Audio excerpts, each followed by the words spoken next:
You want to confirm that? It's going to be Elizabeth. All right. I'm pretty sure we are good to go. So, welcome to the Survivor Michigan Leaders and Best pre-merge podcast. That is right. We are now at the merge. The 11 players left all make it. All have a fighting shot to win this thing. So, first things first, I want to introduce my lovely guests and some players that you also may recognize. But yeah, we'll do introductions and some updates on how Maggie, Bailey, and Kevin are doing. Whoever wants to start can go ahead. Jen, we'll start with you. We'll start with Jen. Okay. Basically, I host an online reality game called Voyage, and I've hosted Spencer, Casey, Rory, Cooper, and also Sam from this season. Yeah. All right, I'll go next. I'm Casey. I played with Cooper and Sam. I voted both of them out. And I also host, or used to host, Survivor Northeastern, another collegiate Survivor, up in Boston. And we don't have episodes, but we will eventually. And yeah, avid reality online gamer. Hey, I'm Spencer. I also played in that same game with both Sam and Cooper. Didn't vote them out, but still beat them. And yeah. I'm Rory. I'm from Ireland, in case you couldn't tell. I'm not exactly sure what qualified me to be here, but I kind of co-hosted the season that Jen spoke about for some of it. And yeah, big fan of the show. I guess our life updates. Yeah, are we next? I guess so. Okay, well, Kevin, you want to go first? I'll go first. Hey guys, Kevin here. So I played freshman year, and it finally got released now. I'm currently a junior studying computer science. You know where it is. And it's been very humbling to watch my season back. It's been an interesting experience. Yeah, I'm Bailey. I was a sophomore when I played, and now I'm a senior. Austin says hi. I'm a senior now, about to graduate. Still pretty involved with Survivor, and yeah. All right, I'm Maggie. I just quit my job in Atlanta. I played when I was a senior, and I'm hoping to move to Chicago or pursue an MFA in art. So that's what's up.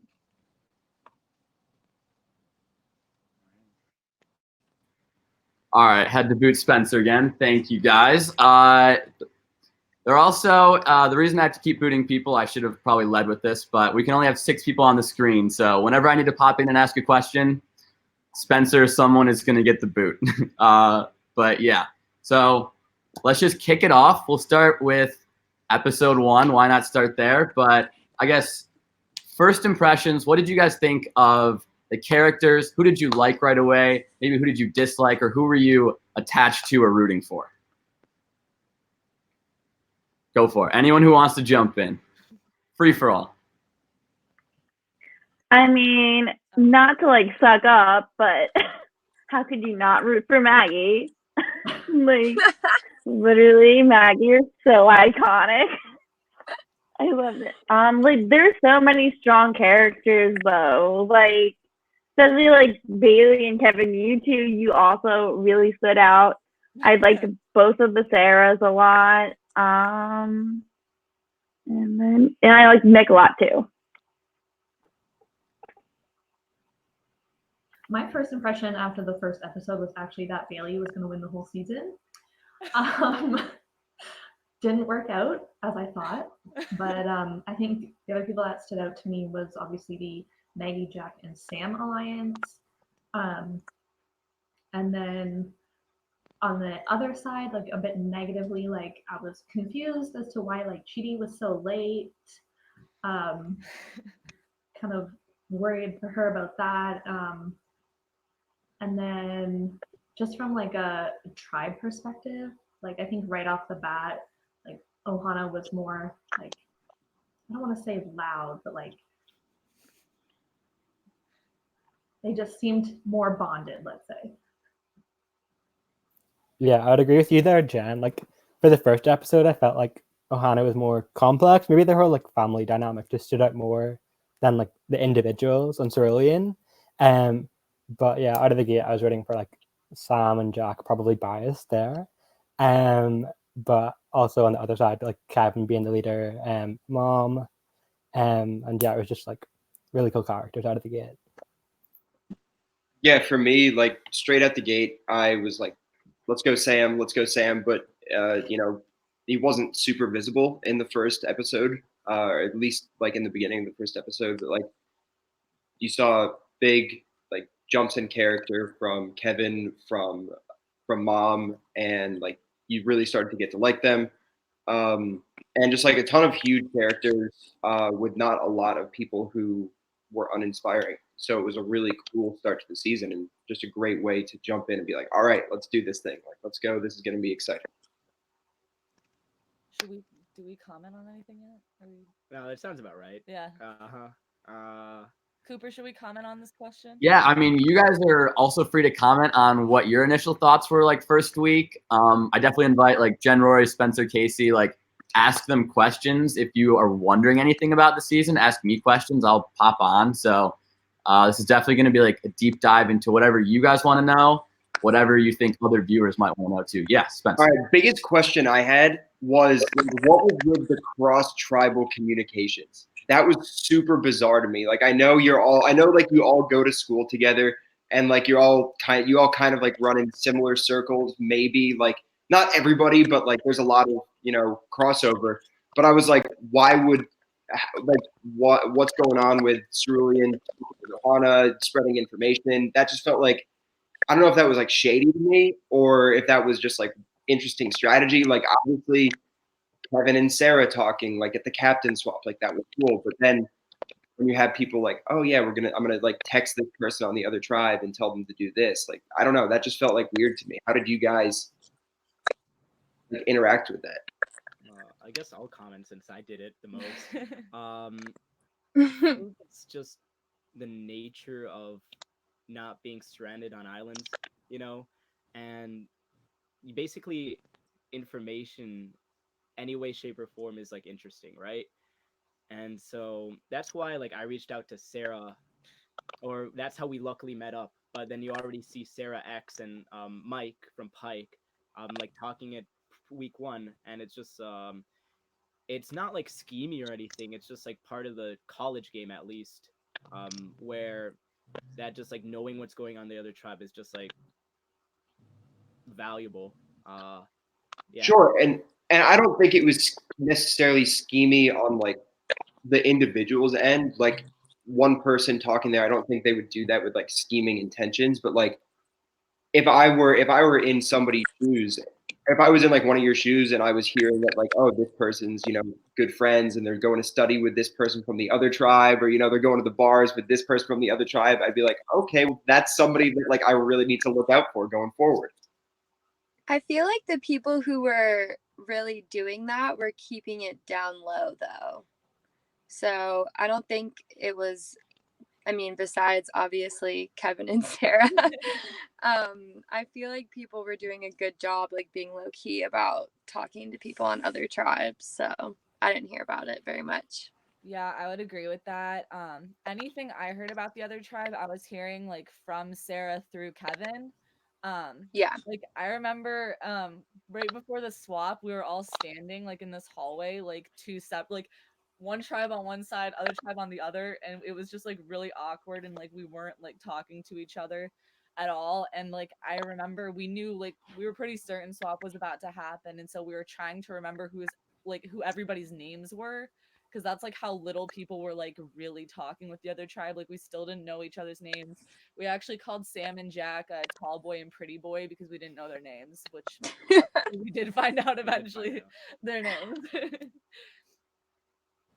So yeah, I think the cross tribe stuff was very secretive. I think we saw like the most obvious like communication between tribes was Sarah and Kevin, and like we see how that went. So And up to this point in the merge, no one knows about Sarah X and Mike. So they're the ones playing it correctly. yeah. Yeah. To pick, Oh. sorry, I just wanted to piggyback off Spencer's question for a second. So like there was no one that you guys really like saw happening of like So it's someone. like it adds a whole nother element to the game to be able to talk to the other tribe. Especially after a swap, I've like usually seen that increases more. And some people are really good at keeping it under wraps, and some people aren't. And like we saw last season on Survivor Michigan with the boys getting caught. Like it's a really dangerous game, but it's a really cool layer that you don't get to see in normal Survivor. So.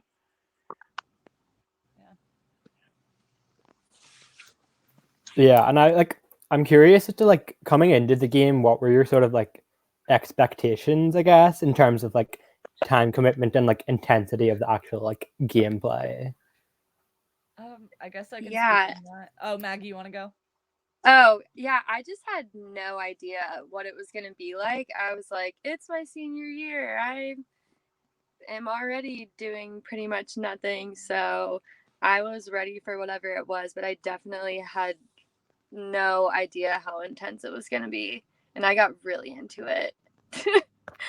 Yeah. So that I feel like it doesn't show as much like on screen how much you're really like playing and doing Survivor at every hour of the day.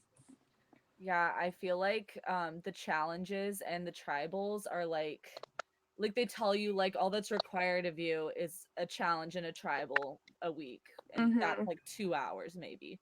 But then everything else is kind of up to you, like how much you want to strategize, how much you want to meet with people, how much you want to look for the idols. So that ultimately starts taking up multiple hours of your day. And then even when you're not meeting with people and you're not looking for idols, like you're constantly thinking about it. Like Survivor dreams are a thing, I feel like, where you like start like dreaming about Survivor. Yes. Yeah, it takes over your whole mind, but like in the best way. Like it's so fun. Like, and I'm super. Oh, go ahead, Kevin. Yeah, for instance, you don't see the 8 to 10 hours you spend looking for idols on a whole campus. And like the thing I think they said first day was like this could be like a 1 credit class, but then it turns into like a 6 to 8 credit class. With how it goes. And knowing that, you know, there's 24 hours in a day, and knowing that there's someone on your tribe who could be doing it all 24 hours, that's what really drove me to just like do it all the time. Was I couldn't like fathom the thought that someone else was putting more hours into it and potentially getting ahead in some way. So I got really competitive and couldn't stop. Cool. All right. I guess next thing. So we throw in the leader's twist right away. Basically, like first challenge, first day. What are people's thoughts on that? And Kevin and Sarah stepping up, as well as maybe overall like tribe dynamics. Like how do you kind of see Ohana versus Strulin? What are the differences? And based on like the leading styles of Kevin and Sarah. Okay, I actually kind of want to comment on this real quick. So, like going into Survivor, like all I really knew was that there's a challenge and a tribal. Like I didn't know anything about like the strategy, like the nuances. Like I didn't know any of that. But I still knew when they said somebody has to volunteer to be a leader that I was not going to do it. Like I knew next to nothing about the strategy, and I still knew that I did not want to be the person who was the leader. And I feel like that's how most people felt I in that volunteered, moment until Sarah. eventually kind of like stepped up. Sorry, what? I just said I volunteered Sarah for that same reason. I was like, oh, well, you said you're like our mom. You should be the leader. So. Oh my gosh, that's so funny. Yeah, that wasn't captured, but that happened. The captain or like the leader, whatever role you want to have, is like always such a curse. Like no, like it's very rare that you see people who like volunteer, especially when you're like when it's not set from the get-go. You know, like you see on seasons of Survivor where it's like, oh, you know, we're gonna bring in 2 returning players, a couple returning players. That's fine, but when you have to like have normal people step up and volunteer, it's never gonna end well for them. And that's like, I don't know if that ended up being the sole reason why, but you know, you're kind of stepping up and putting this like target on your back. And I guess my question to Kevin here is like, why? Was it something where you were just like, I'm cool with being in the spotlight, I enjoy being in the spotlight? Because that's like kind of the vibe I got from your personality. Was you're like a very very talkative, very like open dialogue person. You're like, yeah, cool, like whatever, I'll be the leader. Nobody stepping up to do it, sure. Yeah, I think I really treated this Survivor series as just like if I'm not gonna win, I'll just get as much screen time as possible. And that was one of the driving decisions. I think my freshman self would say like, "Oh, it just makes sense for me to be the leader." And then like a little bit of hindsight would be that maybe I really didn't want Daniel to, just off of like little first impressions. I was just like, yeah, he seems to be a team leader type, but like when I heard like there was gonna be like benefits and consequences, I was like, ooh, benefits. And yeah, no rhyme or reason. I did know coming in like nobody wants to be a leader. And I just kind of threw that out the door. And you know, it was rewarding in episode 2, but we see how it did not benefit me in the future. Yeah. Anybody else? Thoughts on Sarah or Kevin stepping up and leadership styles at all? I just want to ask Kevin, like, if you could go back, would you still volunteer for that position? Probably actually. Like if um with hindsight, I think like the benefits of like what would happen in season like episode 2 would outweigh the like mess up of like episode 5. But if it was like a new season, probably not. Um yeah, there was a lot of now actually now that I think about it, no, I'm not gonna do that again. There's just Okay, and nothing then good that comes out of it.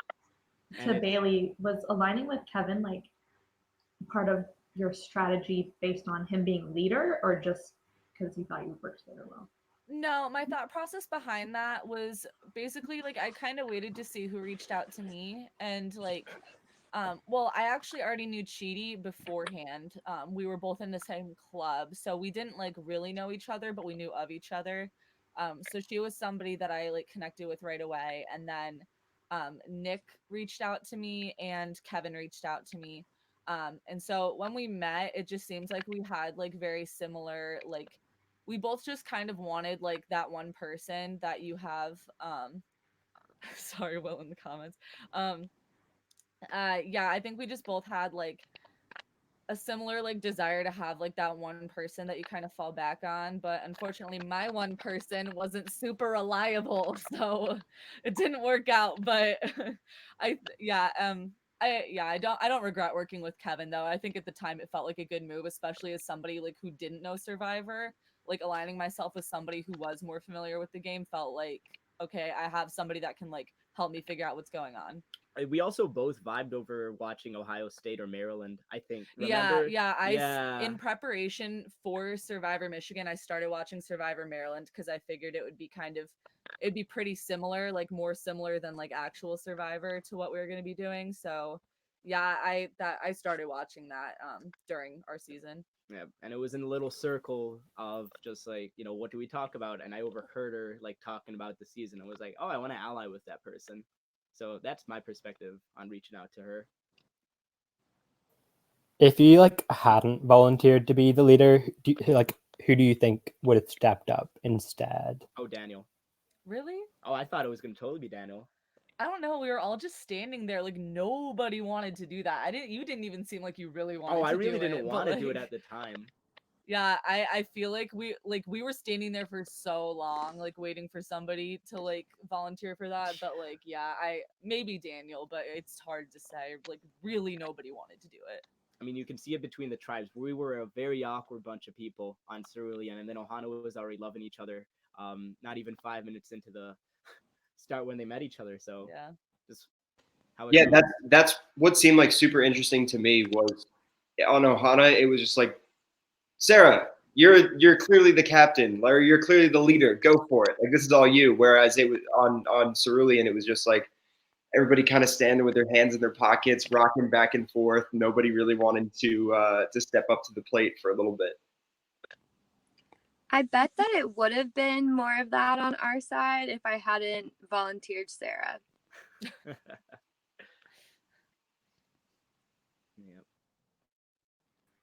Cool.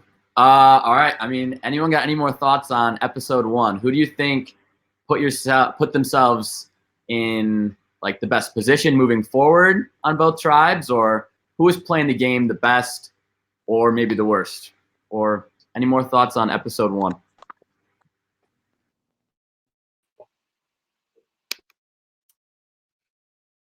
Don't get your knee messed up. Yikes! Yeah. Yeah. It's just, yeah, the first week is always really weird because, like, I mean, you don't know each other, so you're finding, like, literally any reason to vote somebody out, I feel like. Like, just literally anything you can think of. Yeah. What? Don't disappear for a weekend. Yeah. And yeah, don't be physically disabled, I guess. Like how much of voting Noah out really came down to like, oh, his knee isn't great, so he won't be good in running. Like, were like that many challenges really going to be like that physically based on running, or is that what you thought, Maggie, or was it more along the lines of just like, oh, he kind of disappeared for a little while and we don't really know the guy too well? I think it was a couple different things. So he was the one who was in the throwing, and the people who decided the first vote, I mean, I didn't want to get rid of Noah necessarily at the beginning, but I think that it just kind of got brought up in that conversation in the car, and I was like, I don't know. He just kind of stuck out because it was like someone to put the blame on. And then, yeah, Sarah Z heard from him about his knees or something. And then we were like, perfect. Like, that's just another thing we can just, like you said, yeah, that works. Yeah. Also, We can get I don't behind know that. I don't know how many like episodes it carried on into, but like the whole the Maggie, Sam, Jack conversation in the car where you guys were talking about like horoscopes and like zodiac signs. Like I'm a fire sign. You guys are like earth and water. We need like an air sign. I was like, oh my They god. weren't Earth. Exactly. Like I was just like, oh my god, like what is this girl getting herself into? As soon as you started going off on that, I was like, she's gone. Like no chance. Like she's irritating them to no end. But then Yeah. but yeah, obviously like so I don't know if that was something where like did you notice it at that point that like they were not with it at all, or I thought that they just needed to hear me preach a little bit longer and then they were going to get it. Because I really think that I wrote a whole paper on like group dynamics and how, you're embodying different elemental qualities leads you to be a different type of a team player. So I don't know that I did the best job explaining it, but I thought they might like hear it eventually, but no. Wait, Maggie, which sign are you? What? Which sign are you? Oh, I'm Sagittarius. Okay. I'm a Pisces. I don't know what that means. You're water. I'm a Pisces rising. Oh, okay. We can get into it later. Yeah, we'll talk. Well, now that we've got all that figured out, can we go through everyone else's signs? No? All right, we'll do it after. But I guess we can let's hop on over to episode 2. Okay. And so, what? So we'll hop on over to episode 2.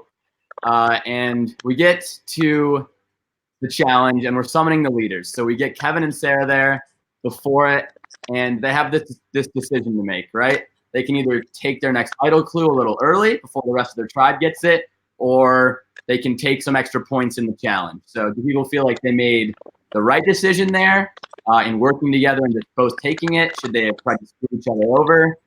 What do people think about that decision that was made?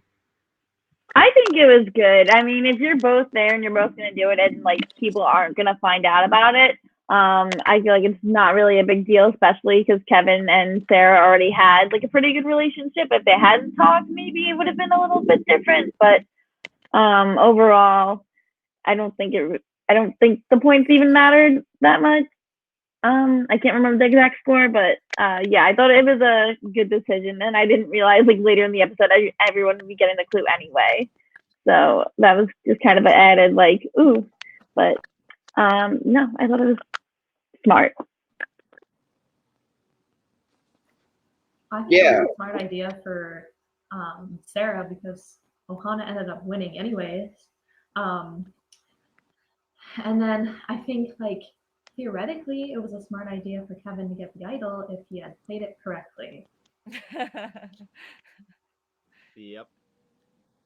A little bit of backstory, I guess, is the Sarah and I relationship only started 30 minutes before the challenge because we ran into each other at a dining hall on campus, and we were just like, oh, hey, we're about to see each other in a few. Let's meet up. And we both received the idol clues that day, and that's like that whole day was spent just searching for the second idol with Sarah to no avail.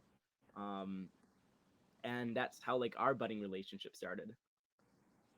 But yeah, and then we also discussed how we would tell our tribes about like the negative 5.5, because to be honest, we didn't really think of the consequences in making our decision. It was more just like, oh, advantage in the game or idol clue. Yeah. And I think what we came up with was like they quizzed us on questions pertaining to the University of Michigan, and we would get like bonus points in increments of like 0.5 or something if we, got them correctly, and we both, got the scores we had. But my first thoughts, like learning about like the scavenger hunt challenge, was, oh, we're definitely gonna lose. Yeah, because we were like, Ohana has such good morale, and that's really what it takes to like win that kind of a challenge, because like each person could only do a maximum of like 10, I believe was it. So like I did my 10, he did his 10, Daniel, like a lot of people did their 10, but we knew that there were gonna be some people that weren't going to like go all out. Whereas we knew everybody on Ohana was like gonna give it like everything they had.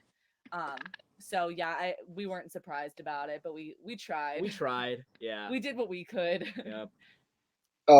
Kevin, Yes. the relationship that you had with Sarah this round went from completely like all the way up here to all the way down here like very quickly. Oh yes. Like this is where like that started for both of you, like this like kind of like butting heads from opposite tribes a little bit, I feel like. What'd you say? Yeah.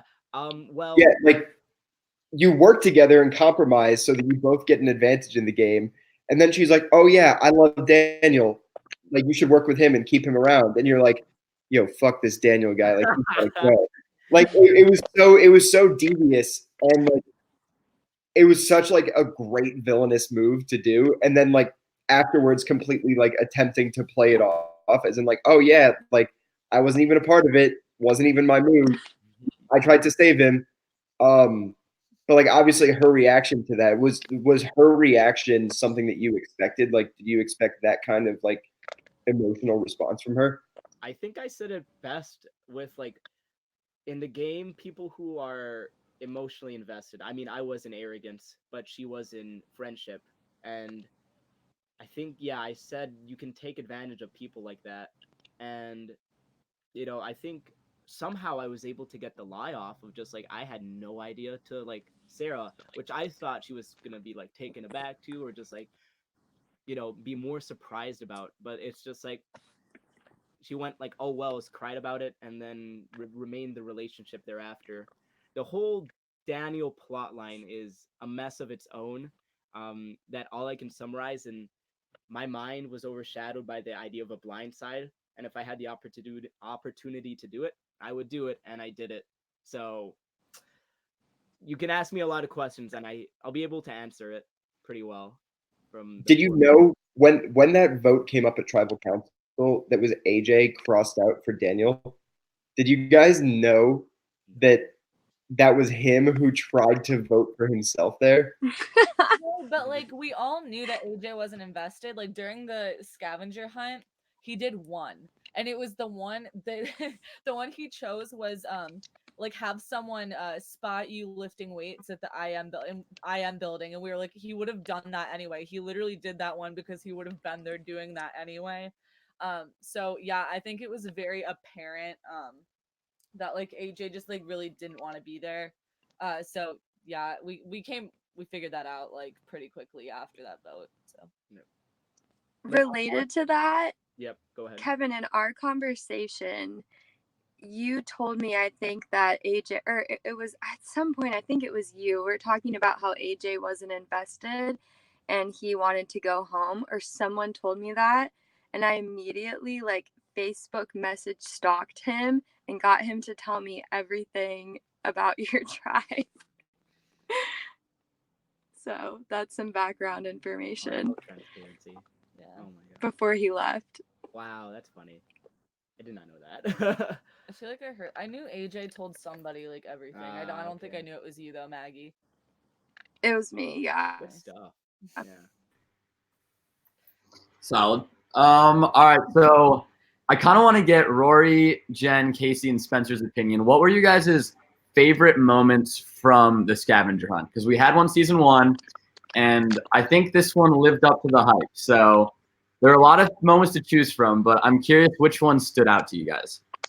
Definitely running through the classroom. Like that was so funny, and with oh my god, the professor had me dying afterwards. In my opinion, there's no question about which moment stood out the most, and that was Kevin and Nick kissing underneath the archway, and Kevin's like response to it, and then Nick being just like, he's such a hetero. I feel like Maggie and Jeremy rivals it though, for biggest moment. Yeah. What was it like for you guys, like barely starting this Survivor thing and just having all these weird tasks to do? Like, was it weird, like having your actual like friends who weren't involved in Survivor, like hearing about what you had to do and stuff for the scavenger hunt? Oh yeah, like I was living in my sorority house at the time, and they would always see me like running around, like doing all this like weird stuff, and they were like, "What the fuck are you involved in? Like, what is this?" And even like the non-scavenger hunt stuff, like even just doing the challenges like out in public and like digging for an idol while people are like walking out of their lectures, like it all feels weird, but I think over time, like you're just used to it. You're like, this is the game, and I'm here to play the game. I don't care how weird I look anymore. Yeah. So I don't even feel like the scavenger hunt was like the weirdest stuff that we had to do. No. I remember like I had a friend of mine film me sledding down a muddy hill 4 different times because he kept filming it the wrong way. And like I remember waking up the next day with like cramps in my thigh just because of the repeated amount of injuries I got because of the scavenger hunt. There's a lot of fantastic, stuff we did. You had to like do the little like Titanic pose. And No, then... I didn't do that one. Oh, that was Lucy. Yeah, that was Lucy did that one. Yeah. Yeah. You just kind of get numb to it, I guess. Yeah. It's just like it's for Survivor. You're gonna do what you need to do for Survivor. Yeah.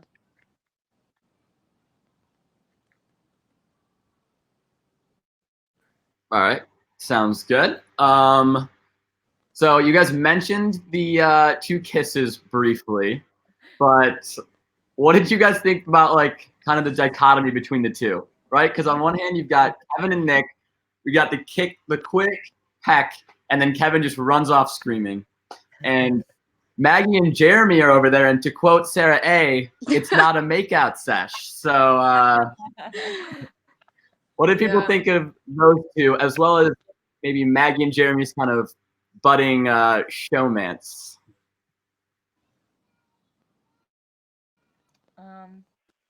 Well, as a third party that wasn't involved in this, I guess I can comment. So fun fact, it was supposed to be me and Kevin doing the kiss. He suggested it. Of course. And I told him that I got sick and that I couldn't do it. I was like, yeah, I just threw up. And I didn't even tell the I told all the producers I was sick too. I was like, yeah, I'm sick, I can't do it. I'm sorry, Kev. I fully just was not willing to do that for Survivor. I totally knew she wasn't gonna do it for Yeah, so my lack of willingness to participate is the reason that kiss happened. Yeah. Well, thank you. Yeah, I mean, I thought it was hilarious personally. It was hilarious. absolutely worth the lie. And yeah, I mean, I don't remember what I thought of Maggie and Jeremy's kiss. I feel like I heard that there was something going on with Maggie and Jeremy. I obviously heard much more about it later in the show, but yeah, so yeah, I don't know, that's my take on it. I don't remember feeling too I don't know, I didn't have much of an opinion on Maggie and Jeremy, and then I thought you and Nick was hilarious. That was funny. Maggie, did it concern you at all? Like, what did you think at all? Like in this moment, you're you're familiar with Survivor. You know that showmances get targeted and stuff like that. Was that just Well, did you think about that at all, or was it just like, I want to kiss this guy? It's happening. it was neither of those things. Well, okay. So, yeah, I'm familiar with Survivor, but I hadn't watched an episode in maybe 6 years before playing. I was not brushed up in any way, shape, or form about, oh, this will make me a target. I was just like, this is senior year and this is a fun challenge and I'm going to be competitive and try to be the best at everything, not realizing that you don't necessarily want to be the center of attention. But I think you've seen me kind of step back a little bit in the most recent episodes, kind of. But yeah, I mean, I wish I would have watched the other seasons. You say that and then show up to a challenge with "fuck you, cerulean" in your stomach. Yeah, I'm unapologetically me, so I wasn't gonna change myself for a game, as tragic as that may be. I thought it was great. Like, if you're gonna go kiss someone, fucking go for it. Who cares? But it's literally set up such so amazing, Oh, team event to watch. this is my It brother. was. Hi. But Sorry. no, I loved it, and you did kind of notice last episode that we did step back a little bit, but having you be the center of attention for those episodes was pretty awesome from a viewing standpoint. Yeah. I think both kisses were a good juxtaposition of how it was going on Cerulean and then how everyone was super close on Ohana. Maybe drop the family thing on Ohana because then it gets weird. What are you doing? But, Don't grab my cock.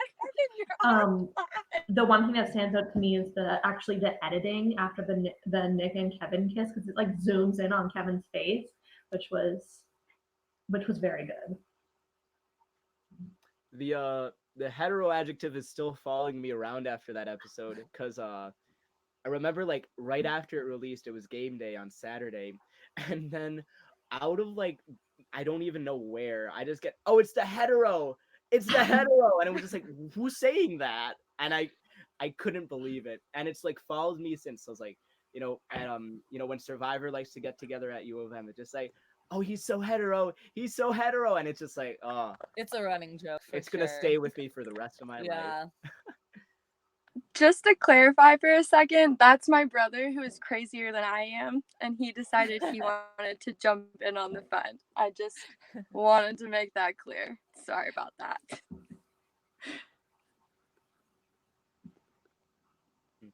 All right. Any more thoughts on episode 2? We got the Daniel vote. Good move, bad move for Kevin and Bailey there. I don't know if people have any last thoughts on that? We touched on it briefly, but For So me, was there any chance Oh. that you, because I know Daniel, it showed him being a little bit suspect of the fake idol he found. Was there any chance like you even considered like telling him, roping him into the alliance with you and Bailey? Could be you, Bailey, Daniel, and Sarah, and like trying to go forward with that, or you just thought blindside, blindside, blindside? I did. I mean, for me, like, obviously, like, at that point, like, Kevin had proposed the idea of working with Daniel. And I was like good with that, and the three of us did a lot of the scavenger hunt items together. And I was good with it, but then Kevin came over to get the fake idol that I made and go plant it where he found the real one. And he just goes, "Oh, by the way, Daniel says he wants to vote you this week." And I was shocked. And like it didn't even like cross my mind to like go talk to him and like figure it out. But as soon as I heard that, I was like, well, obviously he's not on my side. I need to like figure out what to do. So I talked to Nick, Kevin, and Mike about it. And Mike was actually the one, because I was suggesting like go after Lucy because I thought maybe they were working together, but like I just wanted to like I don't know, I didn't want to go after Daniel at that point. But I remember saying like, oh, maybe Lucy. But then Mike was like, well, if he's throwing your name out, do you want to just vote for him? And I was like, okay, like I guess, like sounds good. So yeah, that's kind of what ended up happening. And like obviously he didn't throw my name out. Thank you for that. But either way, I don't think it was like the worst thing in the world just because I think everybody had a feeling Daniel would be like a really strong player early in the game. And so I think getting out somebody like that could have been a really strong player before he kind of had the chance to like make connections and like get far in the game. Like I don't think it was like the worst move ever for me personally, thinking that he threw my name out. Yeah. For me, it was there was a lot of transparency between me and Sarah, and we both had a bit too much of it. Where I think I relate to like, Sarah, like, oh, I'm meeting up with Daniel, and in a few days later, it's like she tells me like, oh, Daniel doesn't really trust you, and I took that aback because I was like, aren't we supposed to be a close three in some way, shape, or form? And after I heard that, it turned on the blind side check in my like college survivor, like what I want to do checklist, and that's how I sold Bailey. I'm just like, oh, he wants to get you, and it also helped that we had numbers to support the vote we were gonna do Yeah. because it doesn't show in the episode, but it's her relationship with Chidi is apparent, and I had a relationship with AJ also, so that's 4 votes going in, and Yeah. then it didn't seem like how disjointed our tribe was because like it's seems like you notice how there's not a lot of people playing the game in aspect like AJ, Chidi, Lucy, Mallory is like also new to the game, and so you have like a lot of like supporting characters in like your decisions, and it felt natural to me like it's okay to not tell people stuff like that just because I don't know they weren't playing the game in my eyes. Yeah, I think the way it worked out was that we just had a lot of people on Cerulean that like weren't really there to play, like that weren't really like there to do a whole lot yet.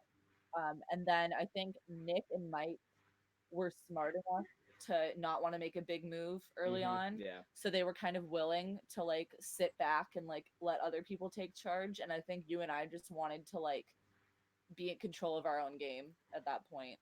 Yeah. In hindsight, do you like have any regrets, Kevin, about the whole blindside stuff? Oh yeah, yeah.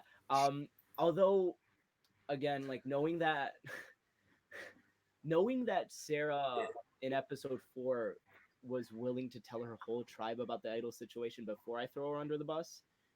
Um, in hindsight, maybe I didn't want that alliance to exist at all. If she was going to be that transparent in the game alongside myself to like people on my tribe.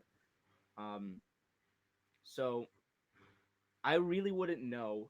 I just know Daniel was always going to be skeptical of me, um, from like distrusting, me in general, or how he had a hindsight of me having the idol. Like at the back of my head, I knew like he found the fake idol, and it was already going to be a hassle for me to like remedy that relationship of like, oh, I put that idol there. Oh wait, I have an idol, and I had like 4 different things for why Daniel needed to go in the game. It's like he's probably going to go very far. He already doesn't trust me. He might know that I have the idol from Sarah A. So there was already like a lot of leaked information that I didn't want going back to Bailey because she would get mad. I did get mad. Oh, she did get mad. Yeah, that was scary, and I think maybe a later blindside would have been better just to see what would have went. But yeah, Daniel needed to go at some point in my game, perspectively. Fair. I was just like a little skeptical of the choice because, like as you said, there were like some more like background characters, people who weren't maybe so invested in the game, and like moving forward, you were having like yourselves and some people who were maybe not as invested against a family tribe. So like you maybe could have like benefited from like having people like Daniel moving forward to go up against Johanna. AJ was in the conversation that Yeah, I think originally before you said anything to me about Daniel, the vote was either going to be AJ or Cheaty, and I personally didn't want Cheaty to go just because she was like such a number for me because I was the only person she was really talking to. So I always knew that like I would have Cheaty on my side if I needed her. So yeah, I think it was originally going to be AJ, and like obviously he went home like 2 weeks later, so Yep. I really, even though like I was the only one talking to AJ, really didn't care that he went home. Again, it's my arrogance taking over and being like blindside. I'll be frank about I don't think AJ was that blindsided by that. No, blindsiding Daniel. Oh yeah. Yeah. Also, like one last thing, sorry. Was there like a policy in place like for like whenever people got voted out of the game in terms of being able to still talk to people in the game? Or Yeah, Cooper, you can comment. Oh, sorry. What was your question, Roy? I was saying like whenever was there like any policy in place for like when people got voted out, whether or not they were able to actually talk to the players still in the game? Like if someone was blindsided, could they just like rage and tell the other tribe like pretty much everything? Or Yeah, no. So once you got voted out, we tried to, as strictly as possible, like as far as we could enforce it, that we didn't want them talking game with people who were still in. Obviously, you're going to run into each other on campus, and like you're going to make friends, and so you're still going to want to hang out. But the policy we kind of had in place was basically like once you're voted out, like no game talk, like don't influence the game in any way. So. Cool. I want to know how you lit all those torches in the classroom and didn't set off any fire alarms or get caught. It was a concern every week.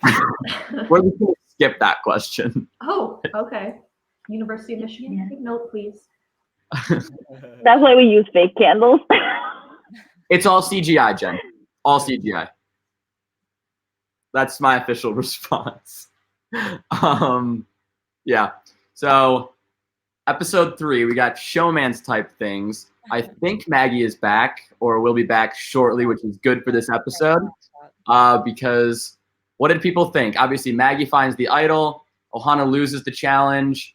You got the Bunny Alliance forming, and they want to split votes on Maggie and Jeremy, and then all drama ensues. So what were people's thoughts on that whole process, I guess? I have a quick question. Jack finds an idol that's not an idol, but like we were never shown like anything about that. Like if it was a fake idol, who put it there, like what the deal was with that, like what happened with that? Because all of a sudden it was like Maggie has the idol, and now I'm confused. Yeah, so Jack literally just opened a random mailbox on campus and like pulled out a necklace. Like nobody put it there. That was in the game. Like production players, like nobody. He just found it and was like, "This is the idol." Like no note attached. We were all very confused at why he thought it was, but no, I mean it. Nobody put it there. That was literally just Jack like doing that. he found the necklace on campus when he was playing Survivor, so like one would assume. It's like on campus either. It's not like it was on the sidewalk because somebody dropped it. Like it was in a newspaper. Like that's a place where you would hide an idol. Like that would be a perfect place for it. And all of a sudden he just like opens it. He gets his like heroic music for it. And he's like, yes, I got the idol. And that was it. Like I genuinely thought he had the idol. I don't know if I missed something with it where they kind of like said, no, this isn't it. But like I had no clue that I was just confused. I was like, how many idols are in this game if Maggie just found one too? Oh, wait, I'm sorry. I apologize for kicking Jen out, but Spencer, I did you miss the flashing not an idol that was there for like 5 minutes when Jack found it? I probably did. No, I probably did. Honestly. I was like, I had it. I had it on during a car ride. So like part of it, most of it I wasn't watching. So that's probably just me being, that definitely is me being a dumbass. So just disregard all of that. I was just assuming that like when it was like not an idol, I was like, oh, it must just be a clue to an idol or something. It didn't click immediately. It was nothing. Maggie, get into your showmance. The people want to know. I'm so Yes. sorry. My stupid brother. I'm really embarrassed, but that's just the family. So yeah, what do people want to know? So we're talking episode 3. So you find an idol, Yes. as well as I wonder if people have questions for Maggie about the whole Jeremy thing that went down that week, and do people think it was a good decision? They kind of ended up going after each other. I don't know, just people's thoughts or questions on that, I guess. I guess, like, how invested were you in him the whole time? Because it was like a roller coaster of emotions in a Yeah. very short period of time, and then you're like, oh no, let's go after Jeremy. Like, fuck it. Like, Yeah. or were you trying to play up for the camera at all, or? So I literally joined Survivor to try to meet boys and just have fun. So that's another part of why I joined. I was like, you know what? I had a breakup like the year before. So I was like, all right, I'm all out here, all guns blazing. It's senior year. And so, yeah, I thought he was cute from day one. And so when he was on my tribe, I was like, sweet, this is good, this is good. And then that night when I posted on my Snapchat story, Jack ended up leaving and we hung out like a while later at the bar, and we were being very flirty, so there was a little back and forth. And I think I was kind of in a phase where I was a little naive, and I was liking the attention that I was getting wherever it was coming from. So I just kind of was like, yeah, I mean, I was into him. I don't think he was into me, but I was into him. And I think that that's when it switched. I was like, oh, like, okay, this is fun, but like, all right, I've kind of like gotten what I can get out of this. So all right, I'm ready to just keep playing now. Sorry, we have a special guest. Abby! Hi, Maggie. Hi. So, for those who don't know, me and Abby are roommates now. They were roommates. We are roommates. Okay. Hey, I'll see you soon, Maggie. See ya. But that's it, really.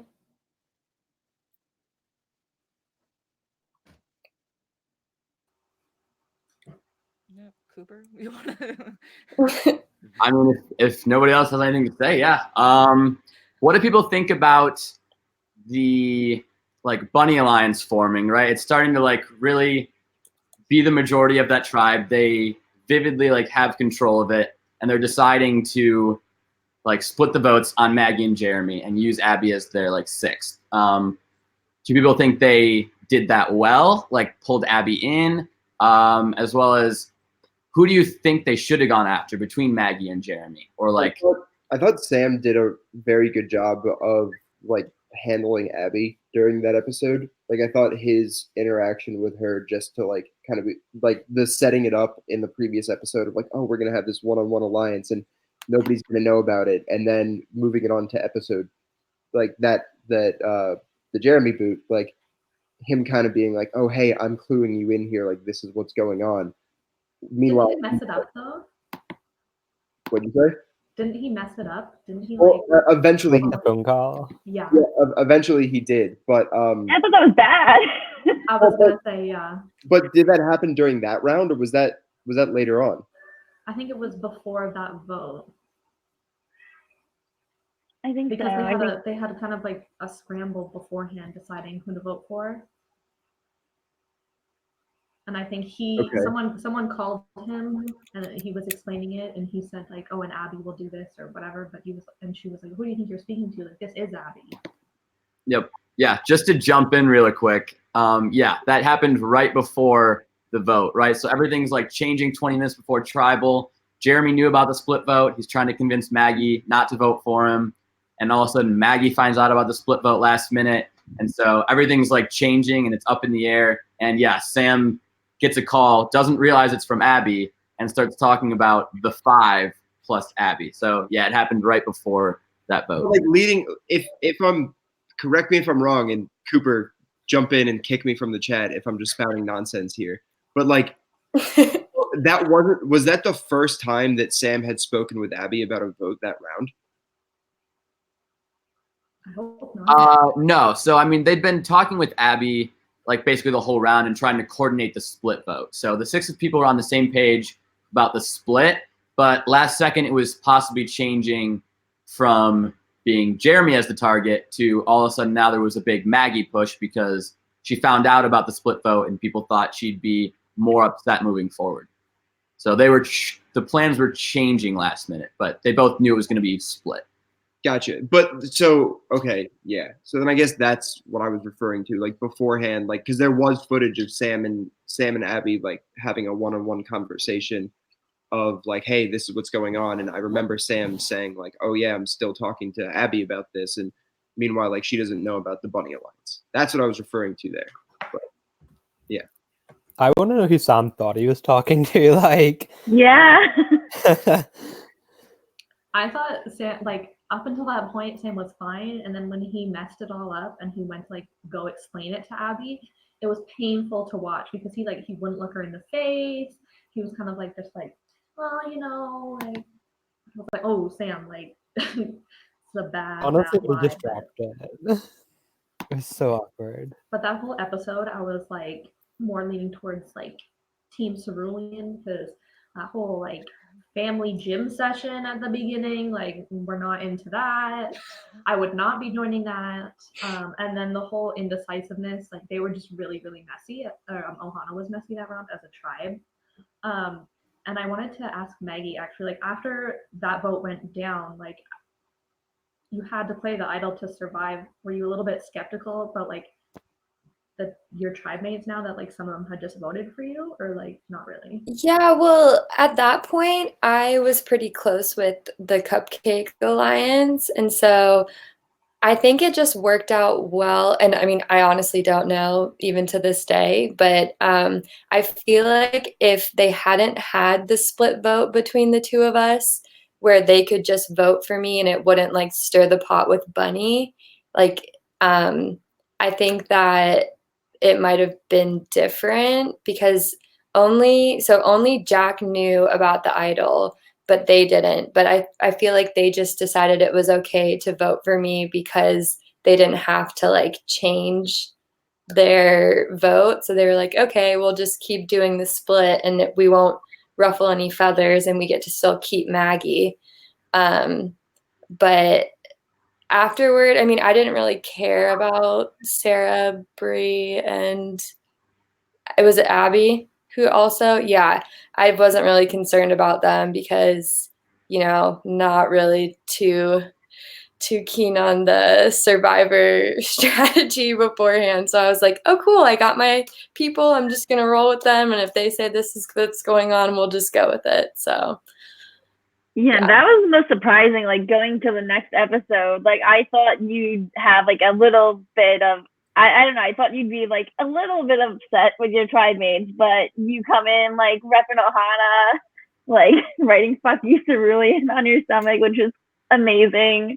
So yeah, I don't know. I guess did you get, like, were you upset at all that you had to play the idol and everything? Yeah, I mean, I said it right as I held it up. I was like, what a waste. So I definitely knew that it was really annoying to like have it for only a few days and then have to use it. But I feel like at that moment, I just didn't feel as much betrayal from the people that I trusted.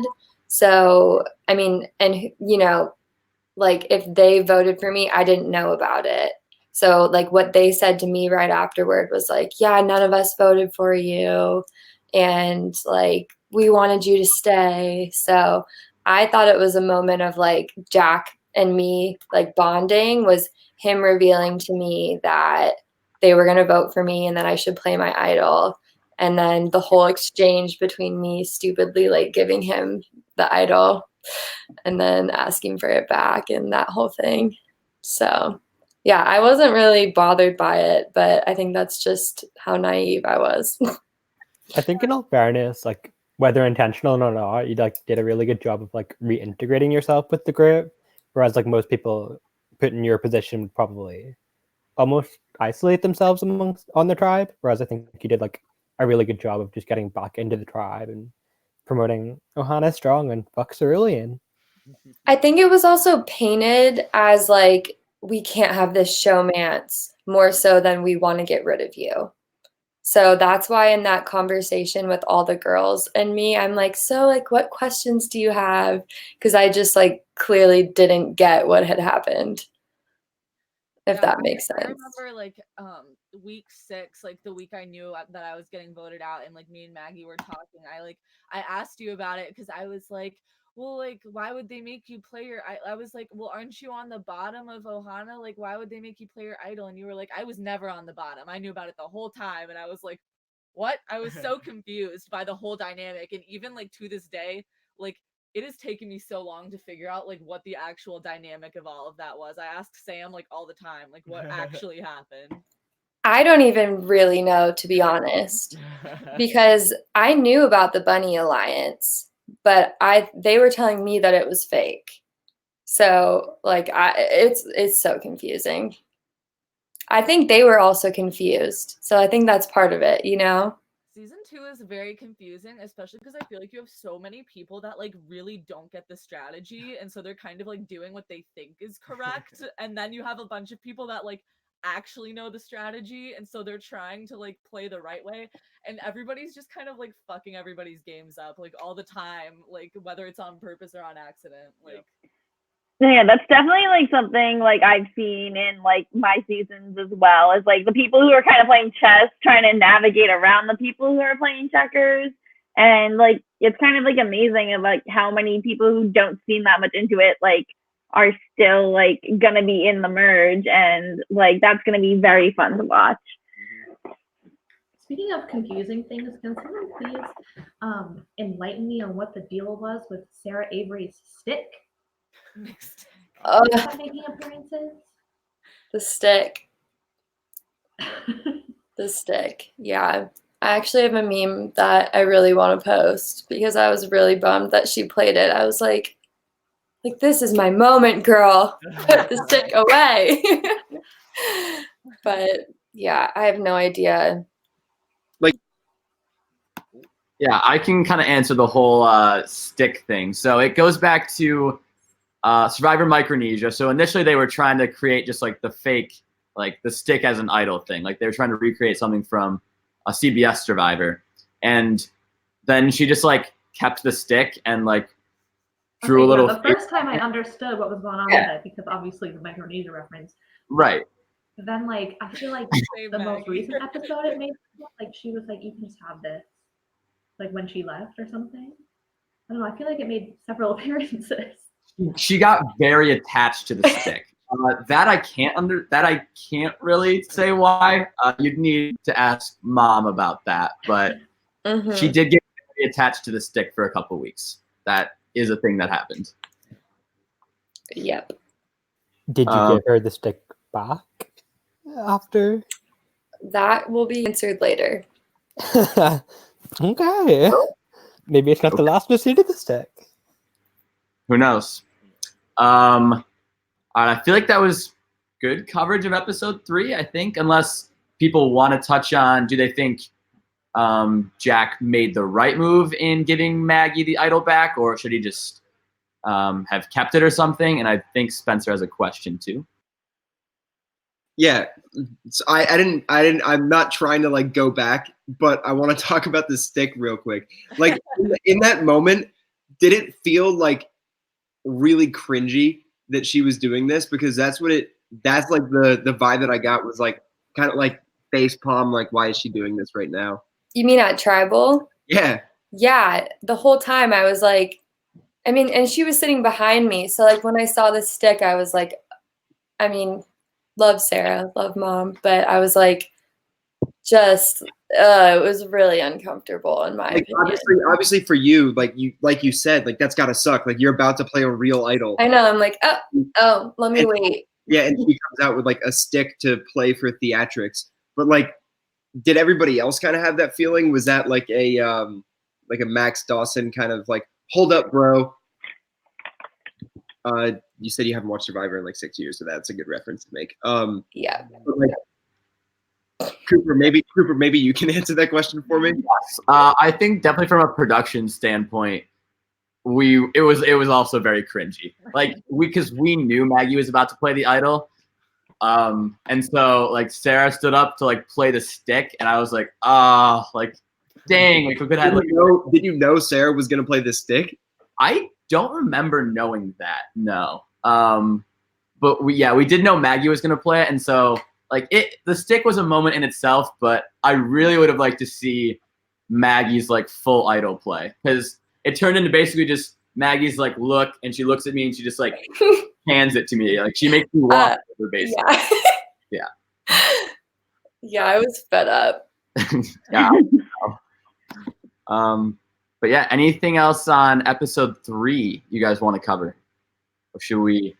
I guess the last thing I'll say is like I learned so like how the information got to Cerulean about like the dynamics of what happened this week was Sarah A telling me that information, and then I told Bailey, and then that results in the actions of episode 4. So that's all. Let's get into episode 4. I'm ready. Let's do it. Let's get into it. Let's get into episode 4. So we'll start at the challenge, because why not start there? We saw at the blindfold challenge in episode 3, there was tensions kind of building between the two tribes, and it just boils over at episode 4. We've got Ohana like with the face paint, like going into the challenge. They come in chanting, and Kevin and Bailey are like, what the fuck is going on? And then we do Steal the Bacon, and it is a mess. So I don't know. Rory, Spencer, Casey, Jen, what are your thoughts on Steal the Bacon and how it went down? Yeah. Great Well, like elite challenge. No, yeah. As like every time like we've done Steal the Bacon, it is like very grueling, and it brings out a lot of emotions, especially like if you don't come out on top, you're like, fuck. Especially like poor Bailey. Oh my god, what an episode for you. Holy shit. Yeah. Like I was, and then when you got hit by the car, I was like, my oh god, my yeah, god. it was one hell of a week for me. Oh my god. Yeah, I can't imagine doing that and then still having to strategize about like tribal and stuff. So like, I guess like I don't know, this is not about the challenge, but like how were all those injuries kind of affecting your game at that point? Like how much time did it take up? Like between just the tribal and the challenge? Yeah, so I got like I don't know, I like jammed my finger at some point, so I just like taped it up, like it wasn't that big of a deal. And then I got hit by the car, and like to clarify, I didn't get fully hit by it. It was like I was crossing the street and it like clipped me, like it just ran over my foot. And I like literally I was on my way to an exam too, like when it happened. So I was like, fuck me, like this would happen to me this week. And so then when I went, I didn't need the crutches, but they made me use them anyway, just in case. And then I literally kept my hospital bracelet on because I knew that people were gonna think I was like faking it, like to like cause like drama or like make people feel bad for me. And so I was like, no, I promise, like this is unrelated to Steal the Bacon, I swear. So yeah, fortunately that week didn't require a lot of strategizing, so it was fine. It was just unlucky. I will say that Steal the Bacon in the Snow is a lot worse than Steal the Bacon on regular ground. Oh my god. Just because it wasn't shown in the episode, but me and Abby's battle took around 5 minutes. Oh, it took longer than that. I feel Yeah, like. it was only edited to like maybe like the 15 seconds it was, and that's why they added the 5 minute or 2 minute time frame of like the challenge itself, just because like I had to go in with Abby to like one of the libraries close by, and we were just both non-existent for the rest of the challenge. Like I didn't know any of the tension going on. I didn't know all the screaming and chanting between both of the tribes until we lost, and it was like, oh, that sucks. And then I was just hearing like, oh, there's all this drama, and I'm like, huh? So, yeah. But oh my god, you were livid at the fuck you cerulean. No, it honestly was. Fuck you, Cerulean. I think Lucy was kind of on that. Like I didn't. Yeah. Well, I don't think anybody else was like, oh, they said fuck you. okay. The background on that is that I wrote it on myself before I went to the challenge, and I'm an artist. So I wrote it off to the side, and to balance it out, I was like, oh, like I'll add the you, and then it will be balanced. Yeah, I don't think anybody else was really like, oh, she said fuck you. Like it's personal now. Like, yeah, I don't know. Like, I feel like it like definitely like, yeah, I didn't like it when I saw it just because I was like, oh, that's kind of like that's like, I don't know, like for entertainment's sake, I feel like if I was watching the show, I would totally be like, oh hell yeah, like Maggie, this is great. But like I think being on the receiving end of it is like really different. Like, yeah, I don't know. Like about like I don't know, just being on the opposing side of Ohana, like when you have so many loud people and like a lot of personality over there, like it was definitely hard, especially when like we're kind of loud, but like everybody else was pretty passive. Yeah. So yeah, it was just a weird time. Yeah. It was also just like the you know, when you're playing like this and you're like, oh, it's gonna be on YouTube and all that. I think most of us were just thinking like, well, you want your parents to see that? Yeah. It's like, wow, she like really did it. Well, as you can see, my family is absurd with my brother's little intro there. So I wasn't worried about that at all. I was like, if anything, they'll think it's hilarious, and they did. So Yeah. So as viewers, I want to ask you guys, what did you think of the aftermath of the challenge and basically the shouting match, the back and forth that ensued? I was so here for it. Like that was the Bailey versus Maggie like pseudo feud that took place for like about 20 minutes, and then like they swap and start working together. Like that was they swap and they're like buddy buddy. Like that was really good. And I think like that kind of like hit that boiling point of the game where it was like, okay, people are actually taking this seriously. Yeah, I don't know. I think I was kind of surprised. I thought it was gonna be like, oh, and good. I thought like people were gonna think it was funny, but like when that actually happened, I was like, oh my gosh! But like it got me like super hooked. I was like, I can't wait to see what happens. Like I hope they swap together, and I got my wish. So yeah, I honestly think like I don't know. I think the reason that like we were able, like me and Maggie, to go from like that big like blow up argument to like working together was because like I don't know. I think just there was a lot of tension in the situation. Like it's full contact wrestling in the snow. Like you're cold. Like you're on opposite sides. Like and oh my god, like doing Steal the Bacon. Like I still remember that feeling of like when you're like on the bottom of everybody and you like can't breathe, and it's just like so like I don't know. It's just very like high tension. And so yeah, I feel like if maybe we were in like I don't know if we were doing a puzzle, I don't think I would have been like, God damn it, Maggie. Like I think it was just like the situation we were in. It was freezing. The snow was awful. so yeah, I think it like I don't know, just like I lost it because I was like, we're losing. I'm cold, like yeah, and so I think it wasn't personal. Like I mean, I made it personal, like, but I don't think it was like really like about like anything like between me and Maggie that was worth hanging on to. And like beyond that, we both sorry, my brother, we both, I feel like, respected each other for not being afraid to say what we wanted to say to each other. But I'm so glad that I went over the top, because that was another big learning moment for me, where like Sarah and Jack and Sam kind of had to be like, whoa, like you need to tone that back a little bit, or you're going to be a target. And I was like, oh yeah, I'm going to be a target. That's right. Okay. So maybe I'm going to, try to befriend Bailey and try to talk to Kevin a little bit. So Yep.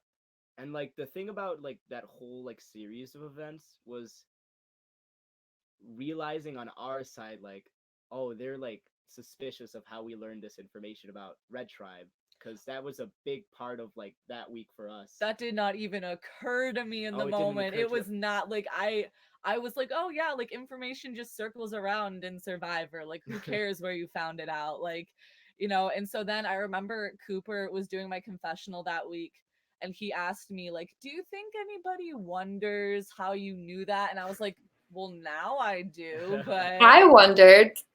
Yeah. I was like, who told her that? That happened like yesterday. Yeah. Well, also, I mean, I wasn't too bothered by it because, if anything, that was worse for you than it Oh, was it was for very me. bad for me. Like, I mean, you told me and Sarah told you, so I didn't feel like I was gonna get any direct like repercussions for that aspect of it. Like again, at this point in the game, nobody really thought about like communicating with the other tribe, and so I guess for like I would imagine on Red, Maggie, that like you guys were just like, how the hell did that happen? And then this is the week where Sarah's just like, I've been talking to Kevin. Yeah, I don't know. I was just confused altogether. But yeah, I definitely think that it was sort of a red flag. I was like, oh, that's interesting. Like, guess I'm that much. I'm being talked about over there too.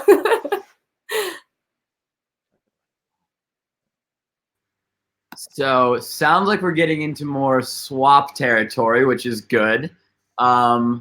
So let's talk episode 5. Obviously, we start out bang swap. Do people like Kevin and Sarah's drafts, or who do we think is in a good position based on these new tribes? How do people like the shakeup? I can tell you who wasn't in a good position. Kevin and Sarah. like that's I have to feel for the both of you in that situation, because like that must have sucked, like being put into a leadership role and then also thrown into the minority at the same time. Like that's like a recipe for disaster. And I think if you guys had like made it out of that, that would have been such a huge like testament to the players that you actually were. But like, I don't know. I felt like the odds were like pretty insurmountable for both you and Sarah. So yeah, I don't know. I just felt like no matter what you guys did, no matter how you drafted, you guys were going to be in trouble. Yeah. That's why in my draft it was like I was obviously going to draft Bailey, and then just because that's who I was close with, and the Lucy pick was just like I at that time in the game I thought she was the strongest person on my tribe. But I do agree with you on like me and Sarah were just pretty screwed unless like we didn't have like the stigma of being a leader. And even at this point, like our communication has been like just spread to everyone because of like Sarah. And so it really put me in a bad spot of just like, oh, Kevin's like the schemy one, and then oh, Kevin has the idol. So it's like there was just a lot of like unfortunate series of things, as well as like my arrogance that really didn't help me out in a swap situation. But yeah, I really don't think, no matter how different we did it, me and Sarah were in a tough spot. So we also see right after these new tribes are formed, Oh, Kevin, you throw mom under the bus immediately. I mean, like that tribe leaves the room and you just launch into a rant, basically. Yep. Did people think that was a good move? Bad move? Is he trying to like sow distrust among the new Ohana, right? Maybe he feels on the bottom. Yeah, what are people thinking about Kevin just like bang, throw Sarah Avery right on the bus? All for it. Love a good villain edit. I feel like if you like took your time and like took one-on-one conversations and said a bit of that, like it could have been good, but like in the moment it just felt very like, yeah, I don't know. I feel like if you had like timed it properly, it would have been better. But like they'd literally just got onto a new tribe, and you're coming at them with all this information, and they're probably just like, "Oh shit!" Like Kevin. I didn't believe it a little bit. So yeah. I think Yeah, it was I certainly mean- effective. I mean, it got her a lot of distrust with her tribe and then booted. So Yeah, I think it did ultimately like get her sent home, like which I guess was what you. I don't know what we were trying to do. I don't know what. Yeah. Decision that you I weren't know. involved in the Yeah. Yeah, what were you trying to do? Okay, yeah, I wasn't really involved in this decision. Like all the Sarah Avery stuff, I didn't really have a say in at all. Oh, I think well, like she told me like about like how transparent she's been to like your tribe, and I personally was getting fed up with it. And I was like, I need to like sow distrust in Red, like ASAP to get the target off my back. From what I thought. I do agree with you, Rory, about like taking my time with it. Probably would have been better. Just like take the swap slowly but surely. But it's just knowing how like transparent Sarah was like made me like in a mood to just like throw her under the rug. Is that Just a phrase? yeah, like I think that's a phrase. Just like Anyways, yeah, I was like also in just a evil mood, and I was just like all this garbage against Sarah, and I was like, hopefully it works out, and it really didn't, but I don't I Yeah, I also feel like say I was just me, to be honest. So yeah, I feel like it could have helped you out. I feel like she was like maybe on your tribe, but like yeah, like it was kind of unclear like what the point was, and I think it definitely didn't reflect the greatest, but it was fun to watch. So there's always that. also everything that we're like questioning or what Bailey's just like, yeah, that wasn't really me, Kevin. You can talk about it, like anything that's questionable. what? Sorry, I missed that. I love how like almost every like piece of the strategy for you guys that we're like questioning in terms of like good or bad, you're almost like always like, yeah, Kevin, like, it's Kevin's fault. Yeah, I mean, like I said in the beginning, like I did not know about Survivor strategy. Like I didn't know all the little like things that you should and shouldn't do. So I definitely like deferred a lot to Kevin at the time. So like I wish I had more agency. Oh, what? I said bad idea. I know, like I wish I had more agency over my game. I just felt really lost, and so I felt like, but then it kind of became like the blind leading the blind. Like clearly you didn't know what you were doing, so like I did not. yeah. So I mean, I don't blame Kevin for how my game went, though. It was my choice to like work with him and like trust that his information was true. I should have made a bigger effort to like branch out a little more. Like I did talk to Nick and I did talk to Mike. But I did ultimately like trust Kevin like a lot way more than I should have. Yeah, so you said you chose Kevin. You said you chose Lucy because you thought she was strong. Like, did you mean just like as a competitor, like physically? Because like you guys like kind of turn on her pretty quick. And then also like side note. I'll about this. Like I did pick her so she would be good in challenges, but in like a social way, like in the game, she was pretty worthless to me. Kevin.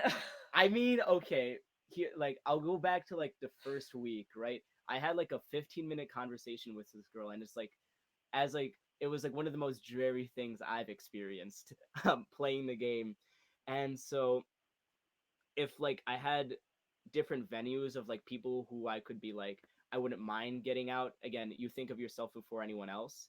And so if I could like throw away Lucy to like the Red Tribe, I would do it in a heartbeat.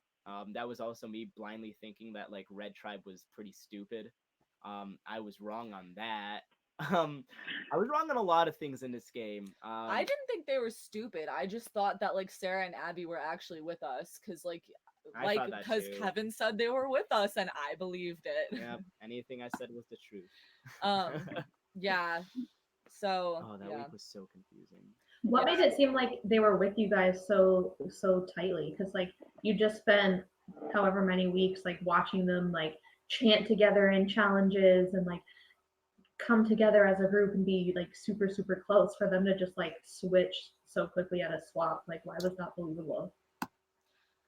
For me personally, like I thought it was just because like I did know that like Maggie got forced into playing her idol. Like at least that was my perception of what happened. So and we heard about like a lot of different alliances forming like on that side. So we thought that they might not have been as cohesive as they like came off. Like, I don't know. I just like, yeah, I mean, there were a lot of alliances going on. So I guess I just thought that there was going to ultimately be some divisions eventually. And I thought people might be thinking like, merge is coming up. I might need to get out some people like that I don't know are fully on my side. Like, I don't know. A swap is kind of where things shake up. So I thought there was a chance that like people were going to capitalize on the opportunity to like get out some strong players. Yeah, I thought Maggie was like outside player. That was like again someone you could just like have everyone agree to put votes on. I believe your words were dumbass. Yes. Yeah. Oh man. That was I had a very like terrible perspective on a lot of people in this game, which I am very sorry about. But yeah, it's just like meeting Lucy and then also meeting Maggie. Like you said it best, you fed to my arrogance, and you were right, Maggie. But it was just like Yeah. talking to you was like it was hard for that 1 hour we were meeting, and we just like I could see why like Bailey wanted to work with you, and it was like I haven't given agency to Bailey in this game, so I was like, I'm down with whatever decision she has this week because I was already in a mess myself. I was like, save me, please. Yeah, I mean, I'll do anything for you, I promise. Yeah, it worked out. My thought process was like, okay, we already excluded Lucy entirely. Like, she's probably never gonna want to work with us. I was like, Maggie's sitting here saying that she might, so I was like, this seems like better odds, I guess. Yeah. And the gameplay was lacking this week. So another thing I wanted to get the viewers' thoughts on was, do you think it was a good move or bad move moving forward for Abby to stay with Ohana?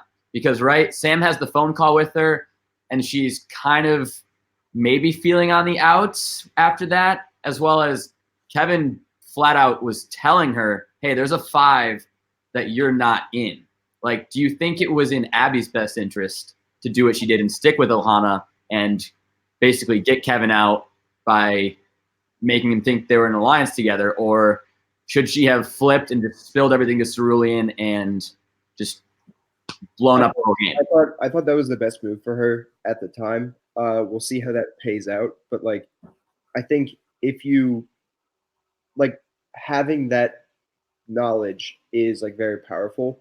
That like because I don't really quite know like how she was thinking, like how far into it she read, but like if you know that you're at the bottom of your alliance, you know that you're like in moving forward. If you decide, hey, okay, I'm gonna flip on my starting tribe to vote somebody out. Come the merge, you've basically like you've like drawn a line in the sand, and you've firmly planted your feet on one side of it. Like she would say like, okay, done with Ohana, don't want to deal with them anymore. They screwed me over. In the merge, she can easily play both sides and choose the opportune time to flip when it gives her the most power. If she does that in the pre-merge, her entire game is exposed moving forward. Everybody knows where she stands, but now she can kind of be like under the radar, playing the middle, and flip when she needs to. Yeah, I agree with that. I think it would have been different if like she was like on the outstroke, like a minority in the tribe, but more so it was like you're like the bottom of the majority, which isn't as precarious of a position to be in. And I think like moving forward, she's probably going to have a lot of agency in the game.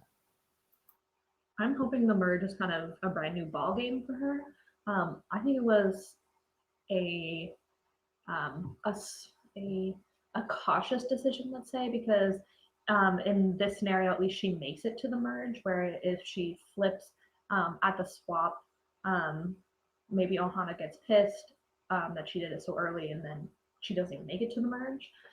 I also think that it's a bit risky of her to flip to Kevin on that tribe, just because, as we've seen, he wasn't the most trustworthy. So I'm not sure if her flipping to Kevin and Bailey was her best option and would have helped her go further. Solid. So then we're getting closer to the vote, and Kevin has the whole snafu. Bailey finds out, hey, the whole other tribe like knows about your idol. Like, should we play this? And Kevin's big plan is play a fake. So what do people think about that move, how the vote played out, and the aftermath of Tribal? Because I know, Maggie, you had a little something to say to Bailey afterwards. So.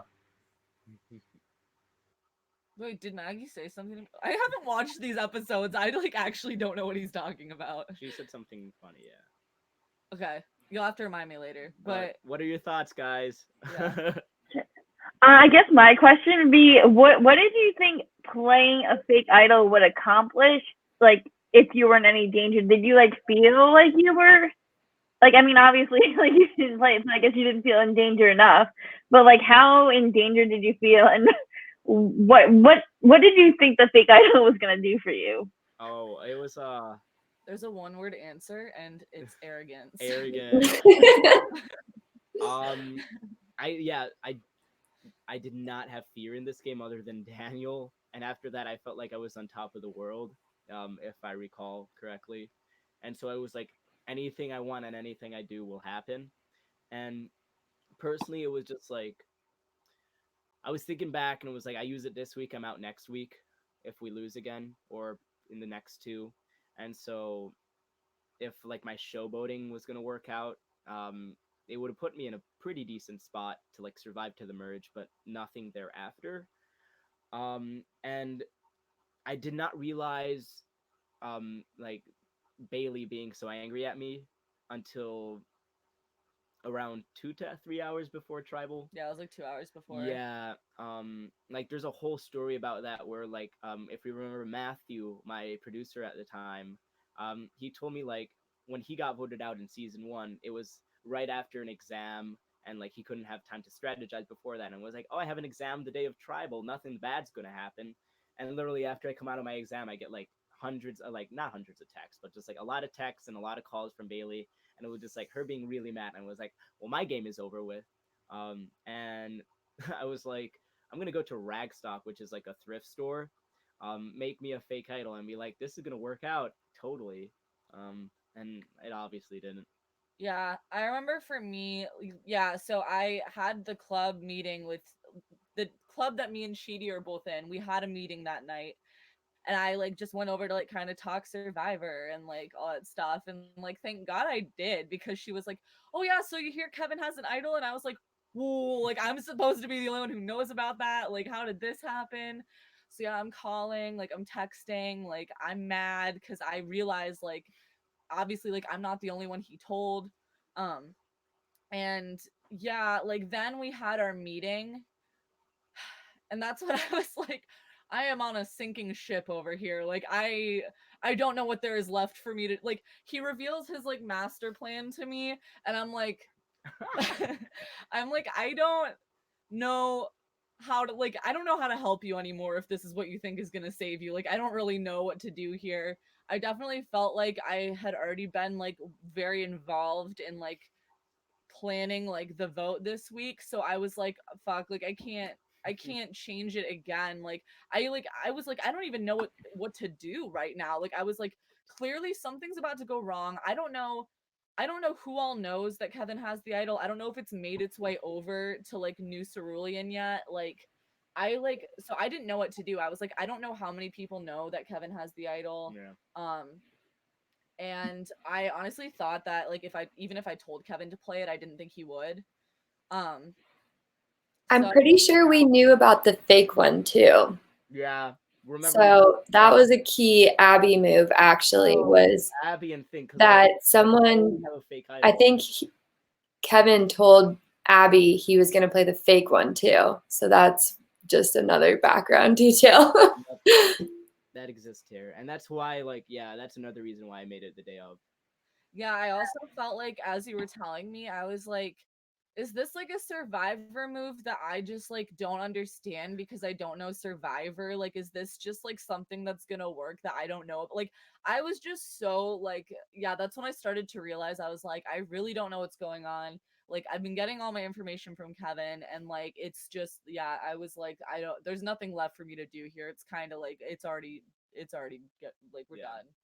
I'm just a mess. Yeah. That's pretty much all there is. Kevin and Bailey are not dating. I feel like that needs to be clarified. No.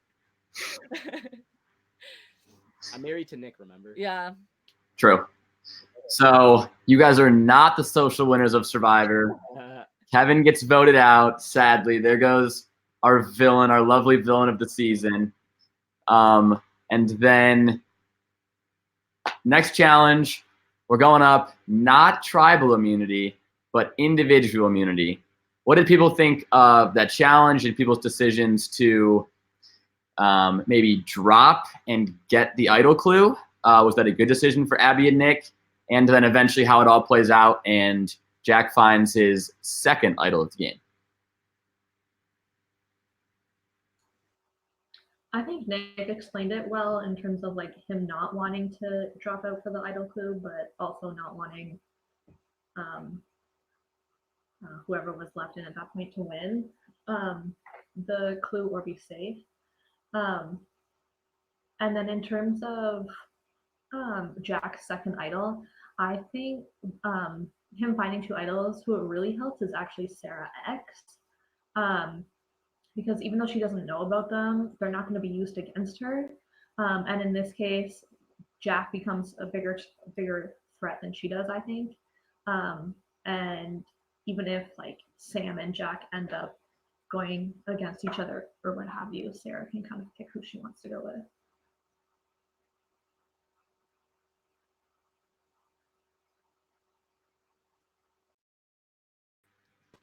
No, that was it. No, I thought it was a very cool idea for the challenge to like not just like I thought the idea to have like both tribes going up against each other for individual immunity for each tribe was cool. I thought that the opportunity for the person in second place to get something was cool too. I think challenges where you have like two people at the end competing for different rewards is very interesting, and it can sometimes lead to like a much more complex situation, leading to like discussions about, okay, do you want this, do you want that, which would you rather have, do you feel safe, do you want this advantage, but like Sam was a total rock star during that challenge. Like that's what I took away from that. Like, and I like if I was him, I would not have tried to go that hard in that challenge because you get the perception that you're a challenge beast from these kind of endurance challenges. Like the physical challenges, it's like, okay, you're strong. Like for Steal the Bacon, it's like, okay, you drag somebody across a field like in the snow, part luck, they could have slipped, whatever, but endurance, like those are big challenges. And Sam's like checking his phone and just kind of like clearly not bothered at all by the challenge. And if I don't know, like I thought he did a great job of it, but if I was Sam, like no way in hell I'm doing that well in that challenge. Yeah, I think the thing is though, like Abby and Sam were doing the best and they like needed me to not have access to the clue or obviously immunity. So like yeah, I mean yeah, I could have hurt Sam, but like I think he had to do it. And like I don't think that I don't think this was shown in the episode, but Sam said it wasn't, but he was like literally he pulled his phone out and like started like playing it was in the music like show, it was yeah. So I mean, yeah, he was very clearly like doing really well. Was any of that to like discourage you? I Do you didn't think- take it that way. I think that's just Sam's personality. Like he's just like yeah, like that's just how Sam is. Like That's he's how a Sam fun is, guy. yeah. Like I think he was just trying to have fun with it because he knew he didn't need to be worried. So I didn't take it as like a dig at me. I think he just knew that he could have fun with it if he wanted to because he wasn't in a position where he needed to be worried.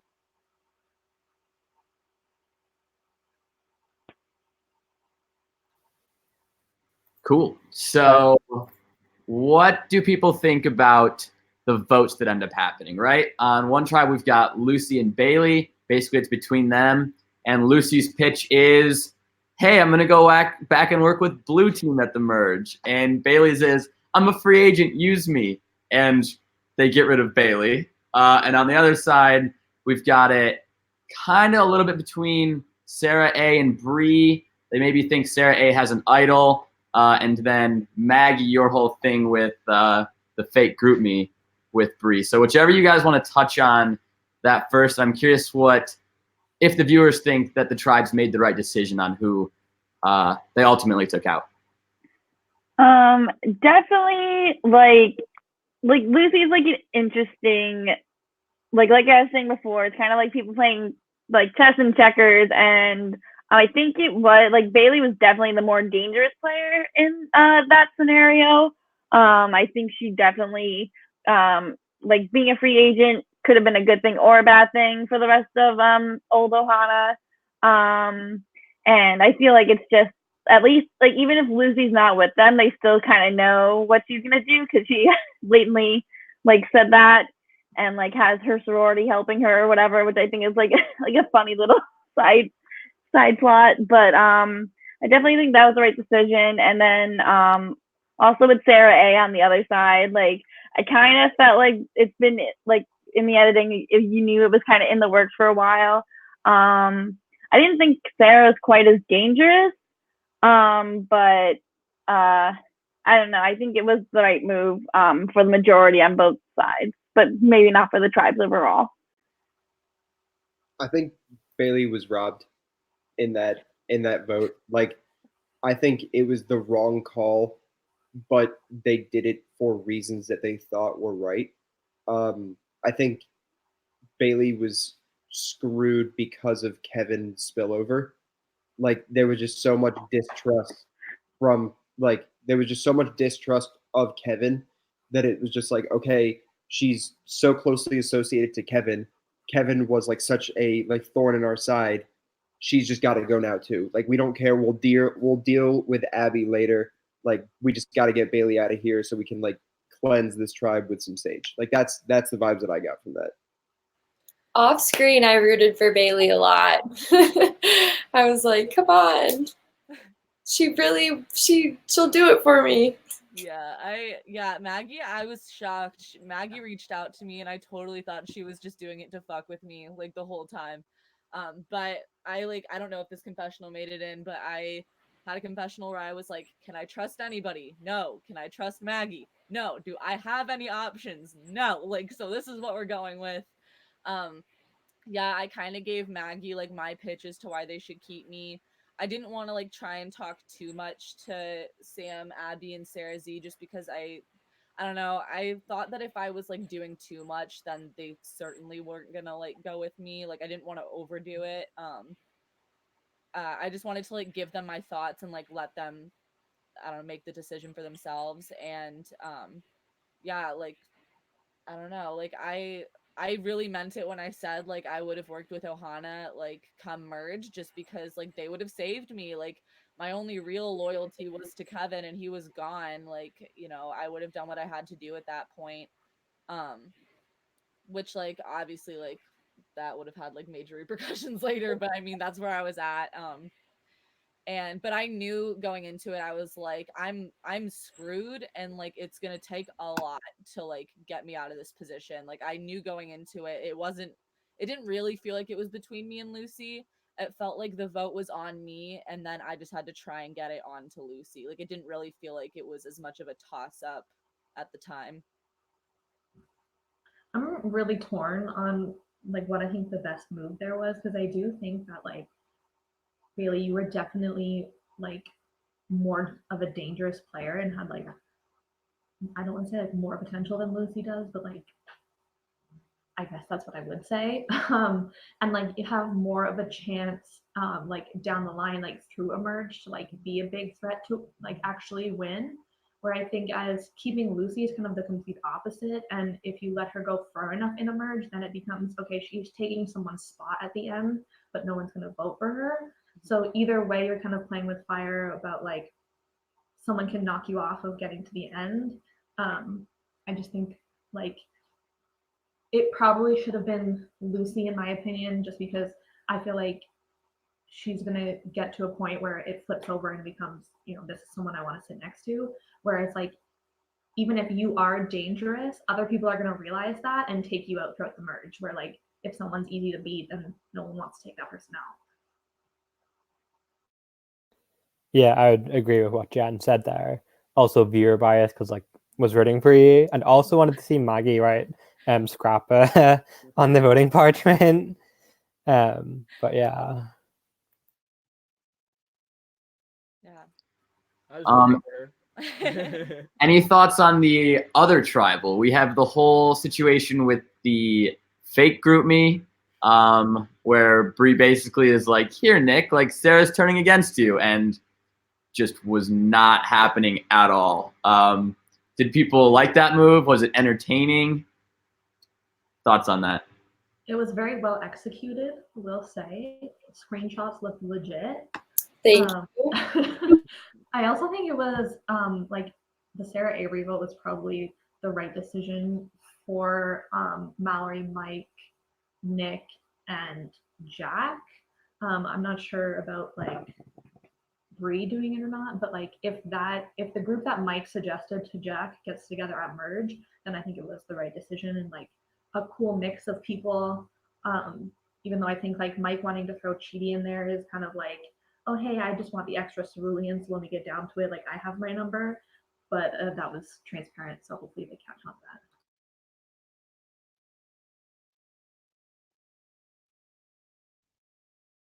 Jen brings up the merge. So if nobody has anything else to say on past episodes, I have definitely some questions, mainly for the viewers, about what you think is going to happen at the merge. So I guess, first of all, who does everyone think is set up the best? And who is maybe set up the worst? Who do you think is going to be this potential merge boot?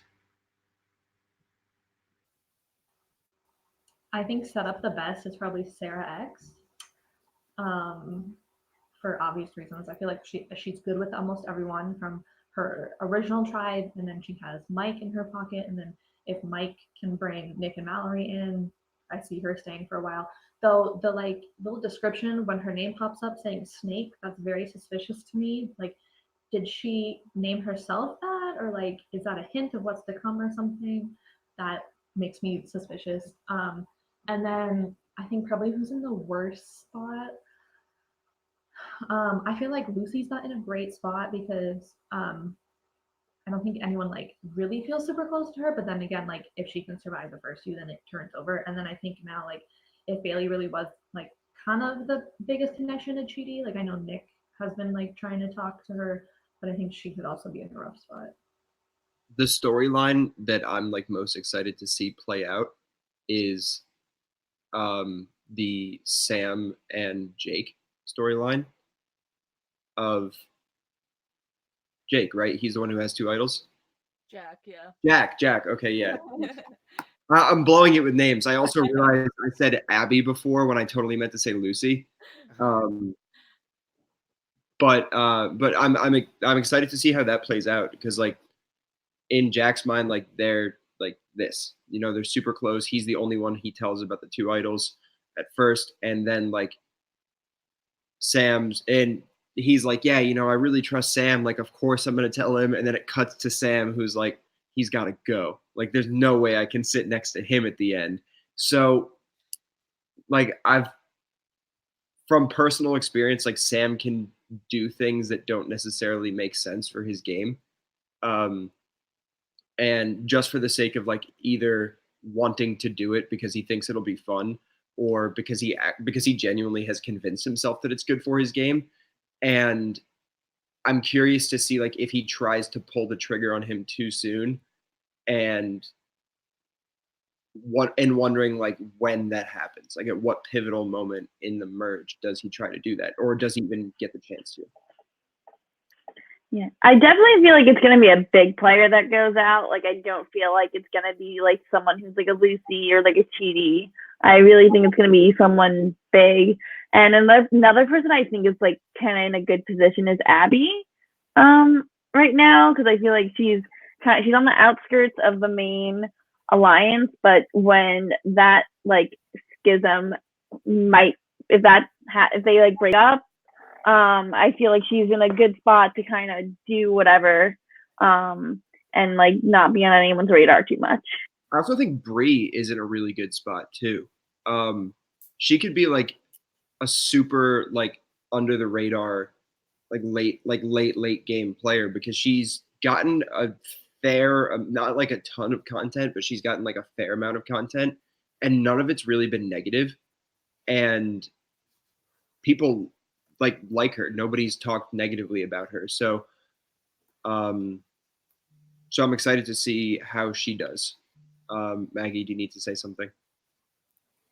Yeah, I just have to head out here, so I wanted to say thank you for watching and for all of your fun comments. I appreciate it. So, thank you for being iconic. Right. Well, I try. Alrighty. Thanks again, and thank you for everything. So, bye.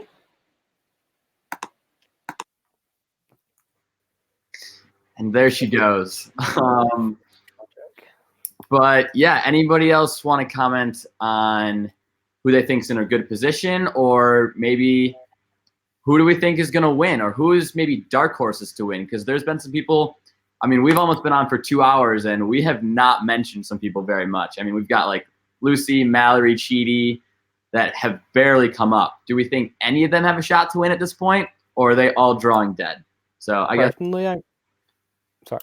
personally, I'm really liking the Mike and Mallory dynamic, and I think like watching how their game develops moving forward is going to be really cool. I also think in terms of like merge bits and stuff, it depends what approach people take, like whether they want to go like for a big move or whether they want to just take out someone they're not really connected to while developing a foundation for making moves moving forward. And I agree with what Casey said about Abby, because I feel like nobody's really going to be looking to make a move on her by any means, but if anyone wants to make a move, they will be going to her to help execute it. So I think that like Abby's in a good position along with Sarah, and I'm really looking forward to see how the Mike and Mallory dynamic develops moving forward. Cooper, what are the original tribe breakdowns going into the merge? Original tribe breakdowns, we've got 6 original Ohana. So that's Jack, Sam, Sarah X, Bree, Abby, and Maggie. And then original Cerulean, Mike, Mallory, Nick, Cheaty, and Lucy. So 6 to 5. But we've also got Mike kind of throwing around this new 6 or 7, which is very much a mix of the 2 tribes. My dark horse pick to win is actually Mike, which I don't know how accurate. That's probably like, I don't know, maybe a bad choice or something, but because he doesn't drive a lot of what's happening, it seems. But I think he definitely has a good strategic grasp on what's going on. And I think maybe he'll kind of slide under the radar until close to the end and kind of be able to articulate a good enough game. I think I would pick Nick, to be honest, because completely opposite to Mike, even though they're like on the same page strategically, Nick is like driving a lot of the narration and like getting a lot of screen time, and really it seems to be like putting in a lot of work socially with people. But if he continues to do that, I'm a little concerned that like he's gonna get clocked for being like a big social threat, and I can see it like, you know, someone who really has a good chance to win goes to like anywhere between 7th and 4th and just gets picked off. I agree with the Mike dark horse pick. I don't know. I'm feeling really good about Sarah though. Like we said earlier, like she doesn't really have any bad content. I think it's gonna come down to like if she can kind of hide how well she's networking with everyone. Because I definitely don't think like out of the Bunny Alliance, like she's the first target from the other side, and she's got that thing with Mike going on. So I think she's set up really well, and I think she can take it. She seems like humble enough, but like she's also fun to watch. Yeah, I mean, I guess I'll just say that just because me and Kevin are gone does not mean that there's no drama left. Like it is I mean, post merge it's good. Like y'all are gonna love it, I promise. Yep. It's a good time. Very excited. Spencer, winner pick? Winner pick. I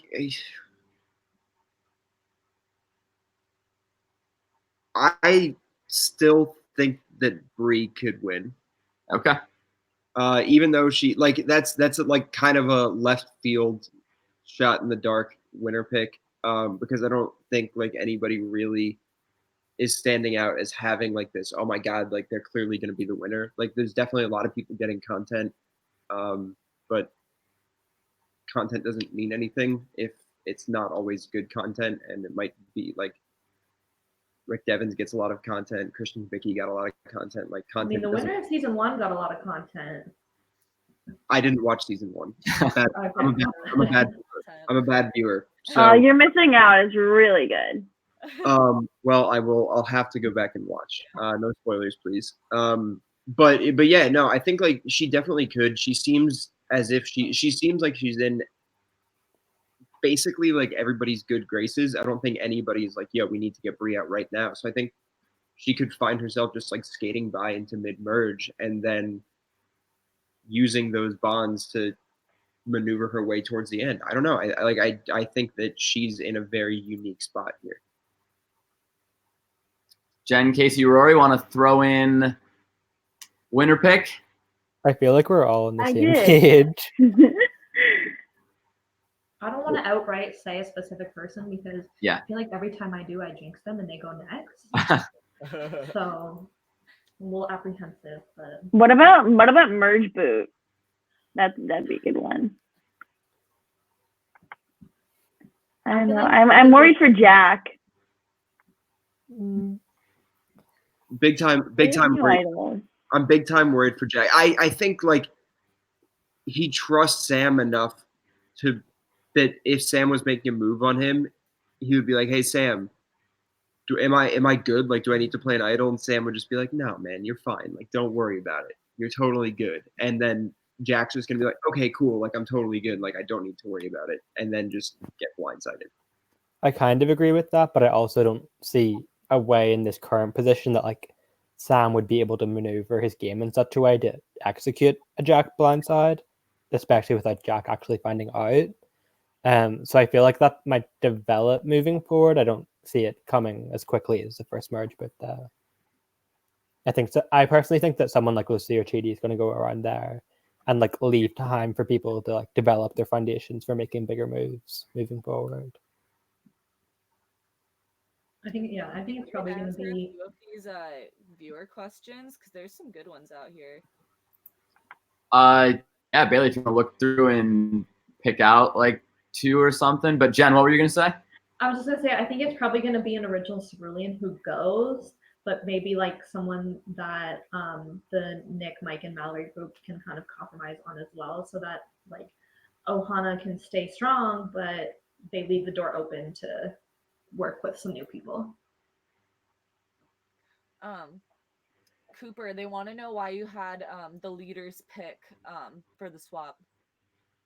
Yeah, I mean, I think our main goal was for whoever stepped up as leader to kind of get something of an advantage and something of a disadvantage. So they get the idol clue early, and obviously that helps Kevin find it. And then they're going to be on the minority of their swap tribes. So maybe if they have that idol like Kevin did, hopefully they can find a way to use it. And Kevin obviously did not, but that was kind of the thought process there was, hey, they get a little something, but they're also going to get a little disadvantage. I also really like this question asking if anybody on the cast has future plans to apply for CBS Survivor, because a lot of people past Survivor Michigan, future Survivor Michigan this season, a lot of them love Survivor and absolutely want to be on the show. So maybe you'll see one of us someday. Who knows? Who knows? I'll answer Keith's. Whoa, what was that? I don't know. I can't speak English. About the difficulty in watching my episode. I've been having this made fun of for about a year and a half. So I've just kind of built a wall to like the expectations going into this episode. And so I was just like, yeah, that sounds about right. It was more just like remembering everyone comes out of like a Survivor season learning something about themselves, and I surely did. And it wasn't really hard. It was just like you're just got to take it because it's out there for the world to see forever. So that was my thought process for it. And I don't have anything mean to say anymore about people. Yeah, no, I We're think trying to be yeah. I think it's funny actually that people say that, just because I think the Survivor Michigan community we're all really good friends now. And I mean, we all make jokes about all this kind of stuff all the time. And yeah, literally I live with Abby now, and we were like taking shots at each other episode 3. Yeah. And yeah, so I think we're all really good with each other. And trust me, we make fun of each other enough behind the scenes. Like we do. Would either of you come back for another season? So what was the question? Would either of you play Survivor Michigan again? Like if they were to do a flops versus favorites, would you guys come back as the pre-merge flops? Yeah, I mean, obviously, having been involved with Survivor after playing season 2, I felt like I understood the dynamics of things a lot more, and I just felt like I had a better opportunity in the future, to do well. So yeah, if there's something going on in the future, I definitely want to be there for it, because I think we both really would want a second chance, because I don't think either of us thought we played our best. So yeah, I think we both have a lot of regrets. We both would want to play differently. So yeah, if something like that happens, I'll definitely be applying. And she'll know better to ally with me. Yeah. I think y'all brought up a really good point that everyone learns something when they kind of go through this experience. I've seen it. So what would be your key takeaway that you learned about yourself from playing? I don't know. I felt really weird when I played. I definitely I don't know. I feel like everybody who knows me now is like that.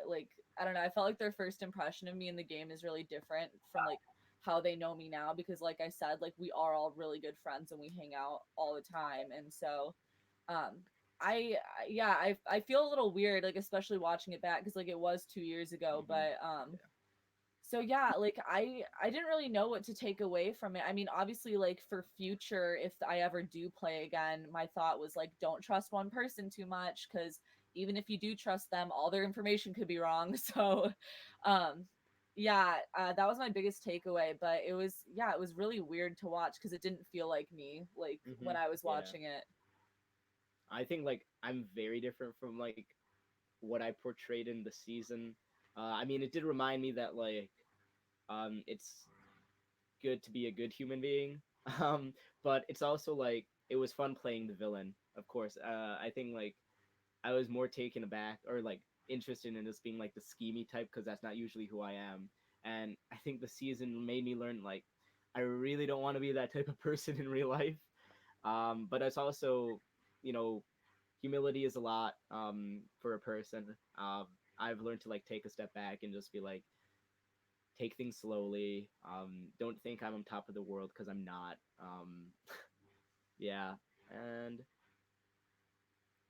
yeah, that's all I can say. But going back to like Andrea, we keep on pushing it. Just like the Survivor Michigan community is like we're somehow like all good friends, and Cooper can attest to that too, because like we hang out with Cooper.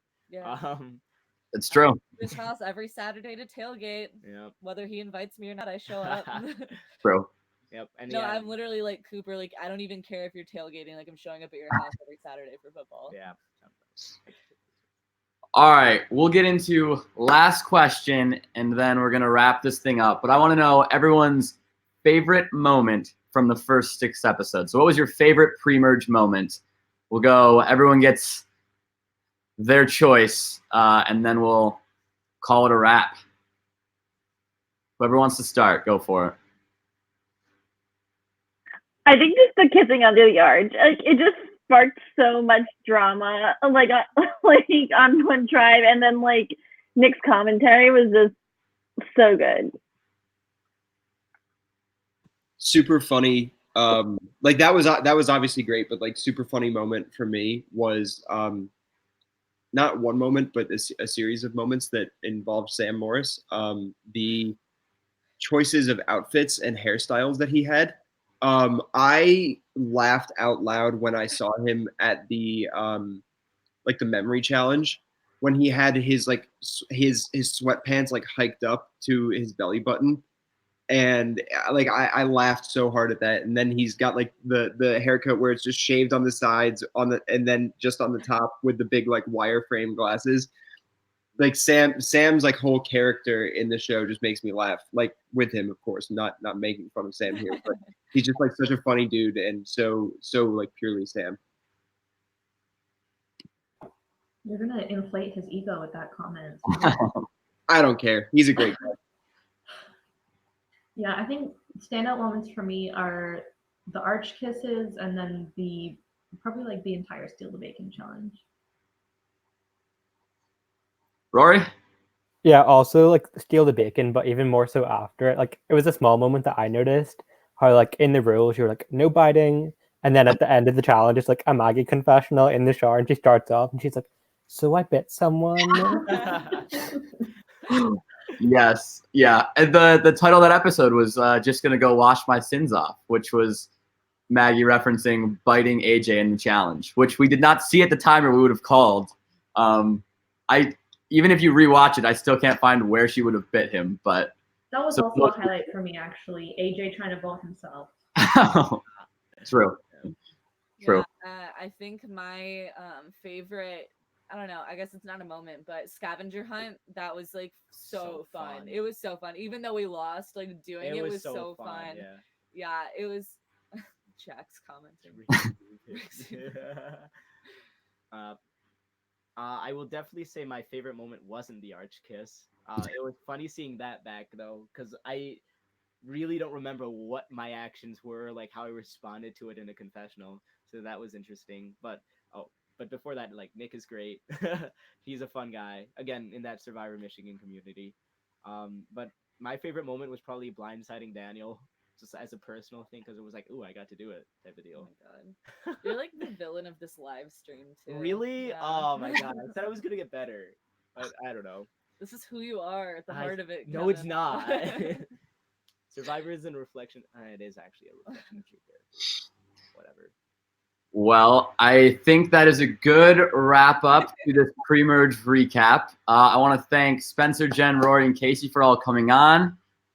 Your thoughts were very entertaining on the season, and I hope you've enjoyed it as well as the rest of the viewers, Bailey and Kevin and Maggie. But thank you guys for coming on too and reliving this with us again. 1.5 years, almost 2 years after this happened. So it's been very fun to go back and watch you guys play.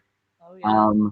But yeah, that's our Survivor Michigan Leaders and Best pre-merge recap podcast. Long title, but thanks to everyone who viewed it live, who is viewing this in the future, and we hope you enjoy the rest of the season. There's so much more good stuff to come. So thank you all.